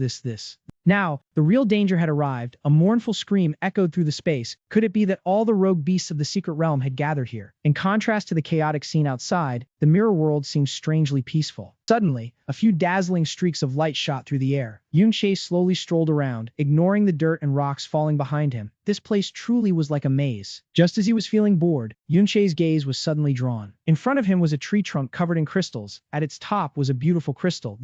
Yun-Shae seemed captivated by the crystal before him. He instinctively drew closer to it. Could this be the hidden secret? An old legend suddenly surfaced in Yun-Shae's mind, stating that various crystals and ores were special products of the secret realm. Then this core was the sole treasure of the secret realm. The treasure was the crystallized condensation of the special products within the secret realm. It was something nurtured over a long time, appearing at uncertain times. An ordinary person could go their whole life without seeing one even once. Remembering that, Yun-Shae had even more basis to be certain of the origin of what was before him. A smile flickered across his lips. Each treasure of this kind had different special effects. Its information immediately appeared. Mirror core, level none, type treasure, unique item, after use, physical strength plus 10, magic recovery speed plus 0, 5, reduce light and electric damage by 20%. This secret realm core was a replica version of the treasure. Holding the mirror core in his hand, Yun-Shae already had a plan in mind. Increase basic attributes and reduce attribute damage, Increasing physical strength could greatly boost health points, while increasing magic recovery speed allowed more blade dance techniques to be cast. More importantly, reducing light and electric damage by a full 20%. Percentage-based damage reduction was very rare. Even top-tier equipment could hardly find much of it, and moreover, it did not take up an equipment slot on the body. Analyzing up to this point, a doubt suddenly arose in Yun-Shae's mind, but what was too strange was, at this moment he suddenly remembered the Rockwine monster. Yun-Shae suddenly realized that the glass ore attracted the rogue beasts. If a treasure existed, then this secret realm must surely have a monster whose level far surpassed the rogue beasts. Setting that aside for now, Yun-Shae prioritized putting the item into his bag first. After using this treasure, he would head out. However, this notification was different from the previous one. Your operation choices, use, collect, using, or bringing an item outside will consume the remaining time of walking in the mirror, costing 10 minutes. Do you wish to consume it? Yes, no. While Yunsha was still busy collecting in the mirror world, the outside world had fallen into chaos. Yunsha and Yunyin also seemed not well. Both were looking in one direction. In front of them, a massive and ferocious monster was closing in. It looked stronger than all the monsters they had fought so far. A fearful scream rang out somewhere. This is the Lord of the Wandering Race. This is Boston. The hidden boss of the secret realm stood towering and massive, its movements sending dirt and rocks flying everywhere. The Wandering Lord was a rare hidden boss, independent of the secret realm's lord, its power. It just shifted its body once, and a large amount of dirt and rocks rained down around the protective circle of those people, far surpassing even a normal lord. The entire ravine was thick with rogue beasts. They gathered and surrounded the feet of the Wandering Lord, squeezing the exploring professionals into the middle of the encirclement, far beyond what any teacher or student could withstand. They still had some time protected by the shield from outside attacks, but everyone was extremely panicked. Was it not said that only high-grade secret realms had Wandering Lords? But they looked at each other, then at the massive Wandering Lord ahead, their faces all ashen. This secret realm, why does it have such a monster? This way, we are all going to die here. Yunsha saw everyone falling into panic. She took a deep breath and slowly adjusted her breathing. She stood on the highest spot among the crowd, raising her voice to call everyone's attention to her. Everyone calm down. Now we must work together to get out. That is the most important thing. She quickly devised an escape plan for all those trapped here. Yunsha pointed toward the gorge. From that gorge over there, we can escape this valley. Her gaze fixed intently in that direction, her expression full of determination and confidence. As long as we get out of this valley, we can easily make our escape. Yunsha encouraged everyone to regain their spirits. Then she led the charge toward the mountain pass, using all her star travel secret techniques without holding back any strength. Trangxin followed her lead, channeling the mana in his hands, his eyes shining brightly as he stepped forward to set an example, firmly declaring that they must get the students out. After donning his armor, he raised his shield in front of him, using his body as the spearhead to clear the way, shouting that they would start with him and take turns striking out. The group quickly formed up according to Trangxin and Yunsha's command, simultaneously charging forward to attack the Lord. The soldiers in iron armor raised their shields to form a solid defensive wall, while the mages behind used their magic to reinforce this protective layer. The group moved slowly through the encirclement of the monsters, their shield wall being fiercely attacked, but they also dealt counterattacks in return. After a period of effort, the distance to the valley entrance was significantly shortened, and he shouted to reassure everyone to hold the formation, as they were almost there. However, just as the group was only a short distance from their goal, the Lord suddenly launched an attack. A battle roar echoed like a command, and the rogues immediately gathered, taking their predetermined positions to prepare for action. The rogue monsters around quickly moved, converging on the Lord from the cliff tops and the valley floor. Their numbers grew larger and larger, nearly surrounding the only escape route ahead, startling everyone as they had no idea where they had all come from. The Lord stood motionless, but one of its eyes glowed with a terrifying purple light, which was the Spirit Stone Light Ring. A magic circle appeared in the air, and countless beams of red light shone down on the small rogue monsters, empowering them. Their power surged, health points increased by 20%, attack power increased by 20%, and defense also increased by 20%. Empowered by the Lord, the small monsters immediately broke through the defensive shield to attack, causing everyone to panic at the sudden and abnormal increase in their attack power. A barrage of their long-range attacks flew straight into the mage team in the rear, the damage being too great for healing to keep up. Someone standing nearby was hit by these attacks, their body frozen in place, their mouth only managing to let out a desperate cry for help. A student witnessing that horrific scene felt the fear of death envelop their mind, causing them to panic and scream that a teacher was dead. Yunsha struggled to control the situation, quickly readjusting the formation, ordering the shield guards to move forward and to prioritize healing for those holding shields. But deep down, Yunsha knew the situation was now extremely critical. They had expended too much energy and were only barely holding on, while the Lord had yet to truly make its move. Behind them, the man in the hood was tightly gripping his scythe, grinding his teeth as he looked ahead, judging that they couldn't break through if they continued like this. He immediately activated his stealth skill, darting swiftly through the crowd, heading straight for the front. He squinted one eye while the other remained wide open, staring intently at the path ahead, deciding to find his own way out. He quickly left the protective circle of the group, weaving through the monsters to search for an escape route of his own. Trangxin saw someone fleeing and hastily shouted to prevent others from doing the same, as the rogue's stealth duration wasn't enough to escape the encirclement. The warning had barely ended when the figure of that rogue was immediately revealed right behind the group of monsters. At that moment, the space behind Trangxin suddenly lit up brightly, startling him. Trangxin and the others quickly turned their heads to look at the massive lord that was accumulating immense mana, and he shouted a loud warning for everyone to be careful. powerful. He barely had time to shout a warning, but the speed of the attack far exceeded all their expectations. In an instant, that surge of power struck directly at the position of the fleeing rogue. Trang Xin was frozen in terror, his voice trembling, unable to hide his despair as he witnessed the Lord turn that man into ashes. That attack not only killed the deserter, but also caused the already narrow mountain pass ahead of them to collapse. The curly-haired person behind Trang Xin trembled as he pointed towards the mountain pass, realizing in horror that their only escape route was completely blocked. The more he looked, the more frightened he became, his face turning pale. That attack power was too terrifying. They definitely couldn't escape. The Lord, having just unleashed a powerful blow, began to accumulate strength for its next attack. Huayan turned back, his face beaded with sweat from panic and despair, worrying that this time it would target their entire group. Yunsha and Vanum crossed the barrier, rushing straight towards the giant lord, understanding that they couldn't possibly block this attack. The two quickly deployed a massive shield between the group and the monster, using Giant Shield and Mountain Rock Shield. Detailed information about these two defensive spells appeared on the system screen, both being high-level defensive spells. Giant Shield, Mountain Rock Shield, level 70. Type Shield, physical defense plus 3000, stone resistance plus 80, a shield made from a stone turtle shell that adjusts to the wearer's shape. The Lord's attack slammed into the two tall, sturdy shields, causing a violent tremor throughout the space, and the group hurriedly moved behind the protection. Those with strength left, some shouldering the shields, some pressing their hands against them, strained to hold firm against the overwhelmingly powerful attack, shouting for everyone to brace together. Yunsha was deeply worried, her face drenched in sweat under the blinding purple light, but she felt somewhat at ease knowing the shield was level 70 equipment with a decent amount of durability. She looked at those straining to hold on, still feeling anxious, as the shield's level was too high for anyone to equip and move it. They could only use it to buy time. Some students stood watching the horrifying scene before them, trembling in fear, wondering why the school's secret realm had such terrifying monsters. While straining to hold on, Trang Xin glanced back at the students, overhearing quarrels and blame being thrown around, some rebuking others for coming to this place. He looked aside bitterly, a painful thought crossing his mind, wondering if all their previous efforts to rescue them had been for nothing. In that moment, he suddenly thought of Yunshe and Xiaoji who had been left behind, silently hoping those two kids hadn't run into any danger. But just as that thought flashed, his gaze inadvertently drifted to the small, thin figure of Xiaoji straining to hold on, realizing he was one of the students from behind. He watched him struggling alongside everyone, inwardly chiding him. I told them to wait in the valley. Why did they risk coming over here? Just as Trang Xin's focus wavered, a rogue monster punched through the rear shield and lunged straight for him, and everyone shouted in panic to warn him. Xiao Ji was the quickest to react, loudly chanting the name of his magic to create a shield around his body. A golden shield enveloped Trang Xin's body, but it quickly shattered under the monster's assault, and the system displayed a depletion notification. Trang Xin's left shoulder took the hit, his armor breaking apart and causing blood to flow endlessly. He gritted his teeth in pain, realizing the surrounding defenses had been breached. The monster raised its fist again, channeling mana into its next attack, causing despair among everyone as no one else was left to stop these rogues. But at the moment Trang Xin almost gave up, Xiao Ji charged in from the side, using his small shield to ram straight into the monster's arm. Its punch was deflected off course, and a laser shot from its mouth. Xiao Ji used his shield to further adjust the direction of the light beam. Trang Xin clutched his wound, staring in amazement at the boy fighting so tenaciously, never expecting he possessed such impressive strength. However, the remaining shields of the entire team had all been broken by the rogues, and the situation had become extremely critical. Xiao Ji was quickly hit by the monster as well, his protective armor shattering and causing him to be knocked backwards. The group's last line of defense seemed to have completely collapsed. He collapsed, blood constantly coughing from his mouth, in extreme agony before the blinding light of the next attack. The main character stood upright, his eyes filled with despair, waiting for the outcome with no way out. Suddenly Yunshe appeared with a sword in his hand, quickly slashing that monster into many pieces. The main character was stunned by the unexpected sight, his eyes shifting from despair to astonishment. He stepped on the head of a rogue monster, his eyes shining brightly, holding his sword as he looked toward Xiao Ji, saying, "Xiao Ji, you did well." Xiao Ji struggled to open one eye. Seeing the newcomer was him, he reached out a hand, weakly calling his name, Yunshe. Seeing his friend was still all right, Yunshe smiled a confident smile, his voice full of certainty. "Leave everything from here on to me." Earlier, when Yunshe discovered the core of the secret realm, he realized that besides the replica in the mirror, the real world still had the original. He held the two secret treasure cores in his hands, appraised them, then smiled. "Thanks to this mirror world, my income from now on can double." Yunshe reviewed his equipment storage, but the crystals and minerals were not easy to take out. The system notified him that when leaving the mirror world, he could bring out crystal ores, but it would cost 75 minutes of travel time. He needed 750 minutes of travel time in the mirror world, which was not enough time, so the system required him to choose items to bring out with the remaining 10 minutes. Looking at the glowing secret treasure core in his hand, he realized that to bring out 1 unit of crystal would take a full 10 minutes. The system presented a choice to pick up or use when having to spend travel time in the mirror world. After consideration, Yun-Che decided to choose the most valuable restored core message to bring out at this moment. As soon as he confirmed his choice, the information on the system screen immediately changed. The core was carefully stored in the mirror world, and at the same time a tremor caused rocks above to fall down. Yun-Che looked at the space in surprise, his mind quickly spinning as he realized it was a tremor. Without a second's hesitation, he quickly turned around and ran fast toward the exit, worried that something had happened. He reached out to touch the mirror beside him, his eyes glancing quickly, wondering if he could pass through the mirror world again. Yun-Che's movements were swift and decisive, and the space around him immediately transformed into the mirror world. The system displayed a message: time remaining for traveling in the mirror, 12 minutes 54 seconds. Hearing the countdown clock, Yun-Che suddenly understood that before the travel time ended, he could still freely enter and exit. As he rushed forward like a beam of light, he also noted more information that after using up all the time, it would enter a cooldown period. In the mirror world, he accelerated freely, weaving through every nook and cranny of the rugged rocky fields. The time quickly came to an end. Yun-Che returned to the real world, and the system reported that he had left the mirror. In front of him were countless rogue monsters surrounding him tightly like a wall. He thought to himself, the number is higher now. Even being attracted by the minerals couldn't make it this many. Just as he wondered, he turned his head and immediately saw the answer, a rogue lord, which was the source of the initial danger feeling. With no time to think further, Yun-Che ran like the wind to find Qiao Ji's group, having a hunch they were in danger. While running straight ahead, a rogue monster blocked his path, and he suddenly thought of the ability to freely enter and exit the mirror world. Thought had just flashed through his mind when Yun-Che quickly shifted into his mirror world. Then he immediately appeared behind the monster, appearing and disappearing in flashes, moving at high speed, easily evading attacks. The system notified him, you have left the mirror world. Yun-Che's eyes lit up, running to the rescue while calculating that he was currently at level 24. He stepped on the heads of each rogue monster to weave through the gaps, mentally calculating, total magic points 140, recovery 2.6 per second, stealth plus an additional 0.5 times 2, attack power can increase up to 330%. Yun-Che narrowed his eyes, carefully re-evaluating all of his damage output. The arcane blade increased attack by 180% with 8 seconds remaining, though it was quite tight. But compared to the Secret Realm Lord, the Rogue Lord was much stronger. He shifted into the mirror world again. Qiao Ji's group was already in front of him, but to defeat them, he would need to be at least level 30, which was still far off. Through the mirror, Yun-Che precisely identified the location of Qiao Ji and Trang Qin. As soon as he located the two, he hurriedly left the mirror world. And so, the slash that cut the rogue monster like cutting a cake appeared, timely saving Qiao Ji's life. He held his sword horizontally, encouraging Qiao Ji, you did well. Qiao Ji sat on the ground, armor stained with blood, reaching his hand toward him, voice weak. Yun-Che, leave everything from here on to me. Yun-Che stomped hard on the ground where he stepped shattered into small pieces as he entered the mirror world. He moved between the two worlds dizzyingly fast, in the blink of an eye encircling to the front of the monster group. Slashing decisively into their bodies, the system reported leaving the mirror, and he spoke up. If you have any support skills, buff me. Yun-Che entered a combat state, alone charging into the middle of the rogue monsters with a calm expression. Let me handle this group of rogue scum. Yun-Sha received the information and immediately acted, casting a spell that formed a bright star aimed at Yun-Che, a spell of affection. Qiao Ji also stood up, using his strength to buff his good friend, creating a shield wrapping around him. Yun-Che received help from his teammates, quickly charging in to slash the monsters. Spirit power increased by 2, attack power increased by 20%. Even though he was actively charging forward, his eyes still observed the surroundings, realizing that after using the secret treasure core, his health points multiplied several times, and the electric light system reduced damage by 40%. He flew over the heads of the rogue group, using chaos thorn vines to attack, but it seemed ineffective as they were immune. Immune. All these monsters were immune to chaos, if not they would have been destroyed much faster. A group of people standing below were dumbfounded, everyone intently watching each beautiful strike he made. Zheng Yu stood next to Trang Qin, looking up, squinting and muttering, am I seeing things? I see his status bar displaying something like, it looks like a curse, but why is his attack power so high? Also, what skill did he use to be able to pass through bodies? Trang Qin held his severely wounded arm, a hint of relief gradually appearing in his eyes. He's that strong? I was worried about him before. On this side, Yun-Che was still charging alone, slashing and killing the tall rogue monsters. He paused for a moment, casting his gaze across the battlefield, his level increased by 1, thinking to himself, with this many monsters gathered, leveling up will be very fast. Yun-Sha, like everyone else, stood quietly watching him flicker in and out of sight among the monsters. A look of astonishment appeared in her eyes, her mind a whirl of chaotic thoughts. She had thought this man was merely a bold thief, but his actual strength far exceeded exceeded her imagination. Yun Yin also froze as she followed every movement of Yun Che, watching intently without a word. Alone, he constantly moved in and out between the real world and the mirror world, weaving through the hooligans, slashing tirelessly, continuously receiving notifications of leaving the mirror world. Before Yun Che's eyes, level up notifications flashed continuously. His health bar did not decrease in the slightest. Level up, level up, level up. The trainees below were stunned. Someone standing behind Zhuang pointed at him and asked, "Is this guy an outside reinforcement? He looks really strong." Zhuang stood still as the person beside him healed his wounds. He looked up and said, "I've met him before. He seems to be a student." "What? A student? Damn." Just as everyone was still in awe of Yun Che's abilities, the gang leader lord began gathering mana again. Zhuang's whole group turned to look at it, all of them trembling with fear. This is bad, it's about to strike again. Its power beam locked directly onto Yun Che's position, but he used the mirror world again to deftly dodge it successfully. As Yun Che shifted to another location, he muttered to himself, "Even now, I still can't withstand this attack." Not only did it blast the ground apart with its laser-like attacks, but its massive body with heavy legs also began to move. He looked down at the shield protecting the group below. When it gets closer, those two shields won't be able to protect them anymore. Zhuang realized the situation and quickly rallied everyone. "The number of monsters has decreased a lot, let's break through to one side." He looked at the scene before him, trying to urge everyone on. If we wait for the gang leader lord to get closer, it'll be too late. No matter how strong one person is, they can't fight it. One person pointed at the two shields blocking the front, his face full of worry. "But these two shields are very difficult to move. If we break out, we'll be hit by the lord's attack." Everyone was stuck again, all too afraid to find a suitable way. "Right, as soon as we move, it will attack us. The two shields are so big and heavy we have to put them in our inventory to carry them." Just as everyone was hesitating, Yun Che's voice cut through the debate, "Leave it to me." In an instant, Yun Che appeared near them. He took a step forward, stomping hard on the rock under his feet. "I'll attack it to draw its aggro. You all take the chance to escape." Zhuang couldn't believe the brief plan. He looked at Yun Che with concern. "We escape, but what about you?" Yun Che assessed the strength of the monster before him, staying silent for a moment. If this gang leader lord isn't dealt with, it will gather the monsters in the secret realm and release them outside. The chaotic scenes of his past life flooded back into his mind. Most major disasters were caused by gang leader lords. He rested his sword on his shoulder, turning his head to look at him with a determined gaze. "I'll stay and kill it." Edge of devouring joy. Attack power increased by 350%, remaining time 75%, mirror walk. Remaining time 5 minutes 41 seconds, mirror walk maintained. Zhuang led the group running quickly through the gap Yun Che had created. "Hurry up, get out first. No matter how strong he is, he'll get exhausted by these monsters." He ran while urging everyone, "We need to get out quickly so he can make his escape." One person running right behind Zhuang glanced back at Yun Che, sweat covering his face, and asked, "Didn't he say he wanted to kill the lord?" "That was just to reassure us. That's a gang leader lord." Following the fleeing crowd, Qiao Ji also shut his eyes tightly to speed up. He turned his head to look back at Yun Che behind him, his eyes full of guilt and self-blame. "I'm still so useless. At times like this, all I can do is run. Yun Che, you better not get into trouble." Over here, Yun Che alone continued to furiously hack apart the gang monsters one by one. He flickered in and out, taking down foes tirelessly, level up. The gang leader lord didn't just stand there and take it. It continuously shot out beams of light sweeping across his last known position, mirror walk. But he used the mirror world to dodge the attacks, all while taking the chance to get close to the lord's legs. Yun Che swung his sword down with one strike, and the lord's leg crumbled like shattered stone. However, the wound he created healed quickly. No good, its defense and regeneration are both too terrifying. He stood before the gigantic lord, staring at it intently before drawing a conclusion. "Indeed, I still need to get to that place." He looked at the gleaming crystal core on its head. The core at the top of its head is the only weak point. Just as he was thinking of a way to deal with it, the lord answered with an incredibly powerful swipe. Yun Che jumped to the side to dodge. "It's just that my attack power isn't enough." He swung his arm, unleashing a sword arc to block its advance right at this moment. A series of notifications about the remaining time of buff effects from his teammates appeared. Yun Che noticed this, quickly calculating in his head. The buffs are starting to wear off. My mana is also running low, not enough to maintain Edge of Devouring Joy much longer. He surged forward, dashing past the lord, slicing it a few more times to slow it down. "I need to level up first." At that moment, a mysterious purple light suddenly illuminated a corner of the cave. That light quickly caught Yun Che's attention. He glanced over there. "This is..." He paused for only a second, and the lord's massive foot was already about to slam down on his head. Yun Che retreated a step, blinking away from the real world. "Mirror world. Did you plan ahead to know where I would appear?" Waiting a moment before reappearing in the real world, the lord's light spread even wider. "You have left the mirror world. life reduced by 50 points. Yunshe's body took damage for the first time in the battle, life reduced by 50 points. Life reduced by 50 points, reduced by another 50 points. This is a continuous large area attack. He slid across the ground, retreating before building momentum to charge again. The time for Mirror Walk is running low. If I keep relying on it to dodge, it will be completely drained. Mirror Walk, remaining time 3 minutes 46 seconds. After a moment of deliberation, thick black smoke appeared under Yunshe's feet. The only option is to use undead creatures to block it. A group of undead was summoned to hold the line, while he stood in the shadows continuing to calculate. But summoning them consumes mana. If I use them to block the attack, I won't have enough. Suddenly, a shield slammed heavily into the ground, blocking right before the Lord's attack could threaten him. He retreated to adjust his formation. Yunshe was startled by this unexpected appearance, his eyes widening in shock as he looked ahead. Yunsha, Yunyin, and Xiaoji had actually brought the shields to protect him. Everyone, why? Yunsha turned back to look at him, a hint of a smile in her eyes. She joked that his little junior had pleaded so hard that the whole group came to support them. Xiaoji was too embarrassed to turn back. She tried to save face, saying it was no trouble at all. The monsters were no longer numerous, they had all fled. Yunshe looked at her slightly hunched back, smiled gently, and softly whispered a word of thanks to Xiaoji. A 4-pointed star appeared in Yunsha's hand. She stared straight at the target, warning that the hidden boss was too dangerous, and that her group would provide cover for him to retreat. Yunshe turned around, raised his sword high, and said in a confident voice toward the 2 stray monsters, "No need." A few sword strokes flashed by, and the small monsters fell one by one under the young man's sharp blade with support from behind. With teammates helping, there was no need to conserve strength. His level increased by 1. Time to traverse the mirror was now 0 minutes. Finishing off the small monsters was just in time for the young man to reach level 30, his sharp gaze fixed on the Lord Monster. He adjusted the system, selected a piece of equipment, and a set of armor immediately materialized on his body. Decayed Knight's armor requires level 30 body armor type, rare quality, obtained from the Secret Realm Lord's drop. Yunsha looked up at the Lord Monster, towering like a great tree, and asked in disbelief if he planned to attack the weak point from above, as reaching that height was surely impossible. Yunshe did not answer, only pulled out a magic book, smiling contentedly because the thing he had long desired was now in his hands. The system quickly displayed information about another function, accompanied by the reverse effect of the skill. Yunshe held his sword upright, his body ready to strike. This was the skill that pulled himself toward the target, the reversal pull technique. Attack power increased by 10%. Rest assured, everything is under my control. He raised his right hand brimming with mana, aiming precisely at the head of the Lord Monster. Immediately after, he clenched his fist and pulled it hard toward himself. With a whoosh from the ground, Yunshe used the reversal to fly straight up to the top of the stray Lord Monster's head. He quickly approached the core on its head, a mysterious purple light enveloping the young man's entire body. Yunsha's group and Yunyin stood below, mouths agape in stunned disbelief. Just a second later, a few cut flashes appeared, and the exposed core was directly impacted by Yunshe's physical force. The Lord Monster's massive body trembled violently, electric currents running through it. The power from the core was continuously attacked, blinding light spreading across the entire area. Yunshe's body was injured by the pressure from the core, his armor continuously emitting gray smoke. Your health points decreased by 107. He gritted his teeth, ignoring the bleeding wounds, and swung his hand to strike down hard once more. Health points decreased by 107. The system relentlessly kept announcing without pause. The Lord Monster's core shattered under the strike. Health indicators flashed continuously, blood decreasing. Yunshe level 30. You have defeated the Stray Lord Monster. You receive 5,000 experience points. You receive the title Wandering Slayer and obtain the legendary skill books Golden Membrane Radiance and Angelic Blessing. Amid the purple fragments, Yunshe appeared with his sword in hand, his level increased by 1. Xiaoji lowered her shield, her gaze admiring the results of his work, unable to help but be astonished by Yunshe's strength. Standing on the Lord Monster's head, Yunshe contentedly looked at 2 sparkling lights, dropping as many as 2 precious legendary items. But before he could finish his sentence, the Lord Monster's body beneath his feet suddenly shook violently. It lost its life, its entire massive form tilting and losing balance. Yunshe frantically shouted a warning. Seeing the danger, he quickly found a safe escape route. Right at that moment, the Stray Lord Monster's corpse crashed down onto the mountain beside them. On his way away, the loud noise caught Yunshe's attention. He turned his head to look toward that mountain. A piece of debris fell away. It was quite dark inside, but a hollow space behind could be clearly seen. He carefully observed the vast space inside the mountain, gazing at the rugged rock formations and murmuring about a hollow mountain. Yunshe stopped in front of the cave entrance just created, observing from above and seeing the bodies of stray monsters and human remains everywhere. Alone in the dim darkness amidst layered rocks and dust, he realized this place had bred an even stronger Stray Lord Monster. His gaze swept across the vast space, gradually growing dim, understanding why this place bore so many traces of brutal battlefields. Sasha's shadowy figure appeared among weapons embedded deep in the ground, and the silhouette of someone holding tightly to a sword in their hand. Looking more closely, the shadow holding the sword embedded in the ground grew clearer, a person clad in neat armor but motionless, devoid of life. Xiao Ben has died. Yunche stood at the foot of the mountain beside the pile of stray monster corpses, looking up at that solitary figure, Xiao Ben. Xiao Ben was dead, but his hands still gripped the sword hilt tightly, his entire body still standing tall, refusing to fall. Yunsha entered the hollow mountain, eyes wide with shock as she looked at that corpse, recognizing it as the traitor Xiao Ben. She looked at the blue light reflecting off the sword and Xiao Ben's upright stance and sighed. This was where the hero Ding Kun had slain, but she never expected this scene. Yunsha noticed the stray monster corpses mixed with white human skeletons. This was clearly the scene after a fierce battle. The image here made her think of that statue above. Unlike the statue in the history museum, this person did not seem like one easily trampled upon. Yunshe just stood there quietly, using his sorrowful gaze to look at the scene before him. Xiao Ji, who had been silent, suddenly spoke up, breaking the silence, thinking that her great-great-grandfather might not have been a criminal. He seriously shared his thoughts from months of studying history books. The great-grandfather was always described vaguely, but he still found details. He looked up with a determined gaze, concluding that he always went to secret realms that did not match his own level. Xiao Ji looked at everyone and asked about the corpse standing upright up there. Why would a person of his rank, a profession over level 60, come to this low-level secret realm? He spread his arms wide, looking up at the cave ceiling filled with sharp rocks, a place known as the secret realm that nurtured rogue leaders. It was a true monster, with unparalleled strength, requiring many people to take it down. It was the source that caused rogues and monsters to flood into the outside world, triggering a great disaster of summoning monsters from the secret realm, leaving the government without enough troops to hold the line. He talked about the small people who wore armor and carried weapons, stepping over monster corpses to survive, so they needed people with strong professions to regularly clear out the secret realms.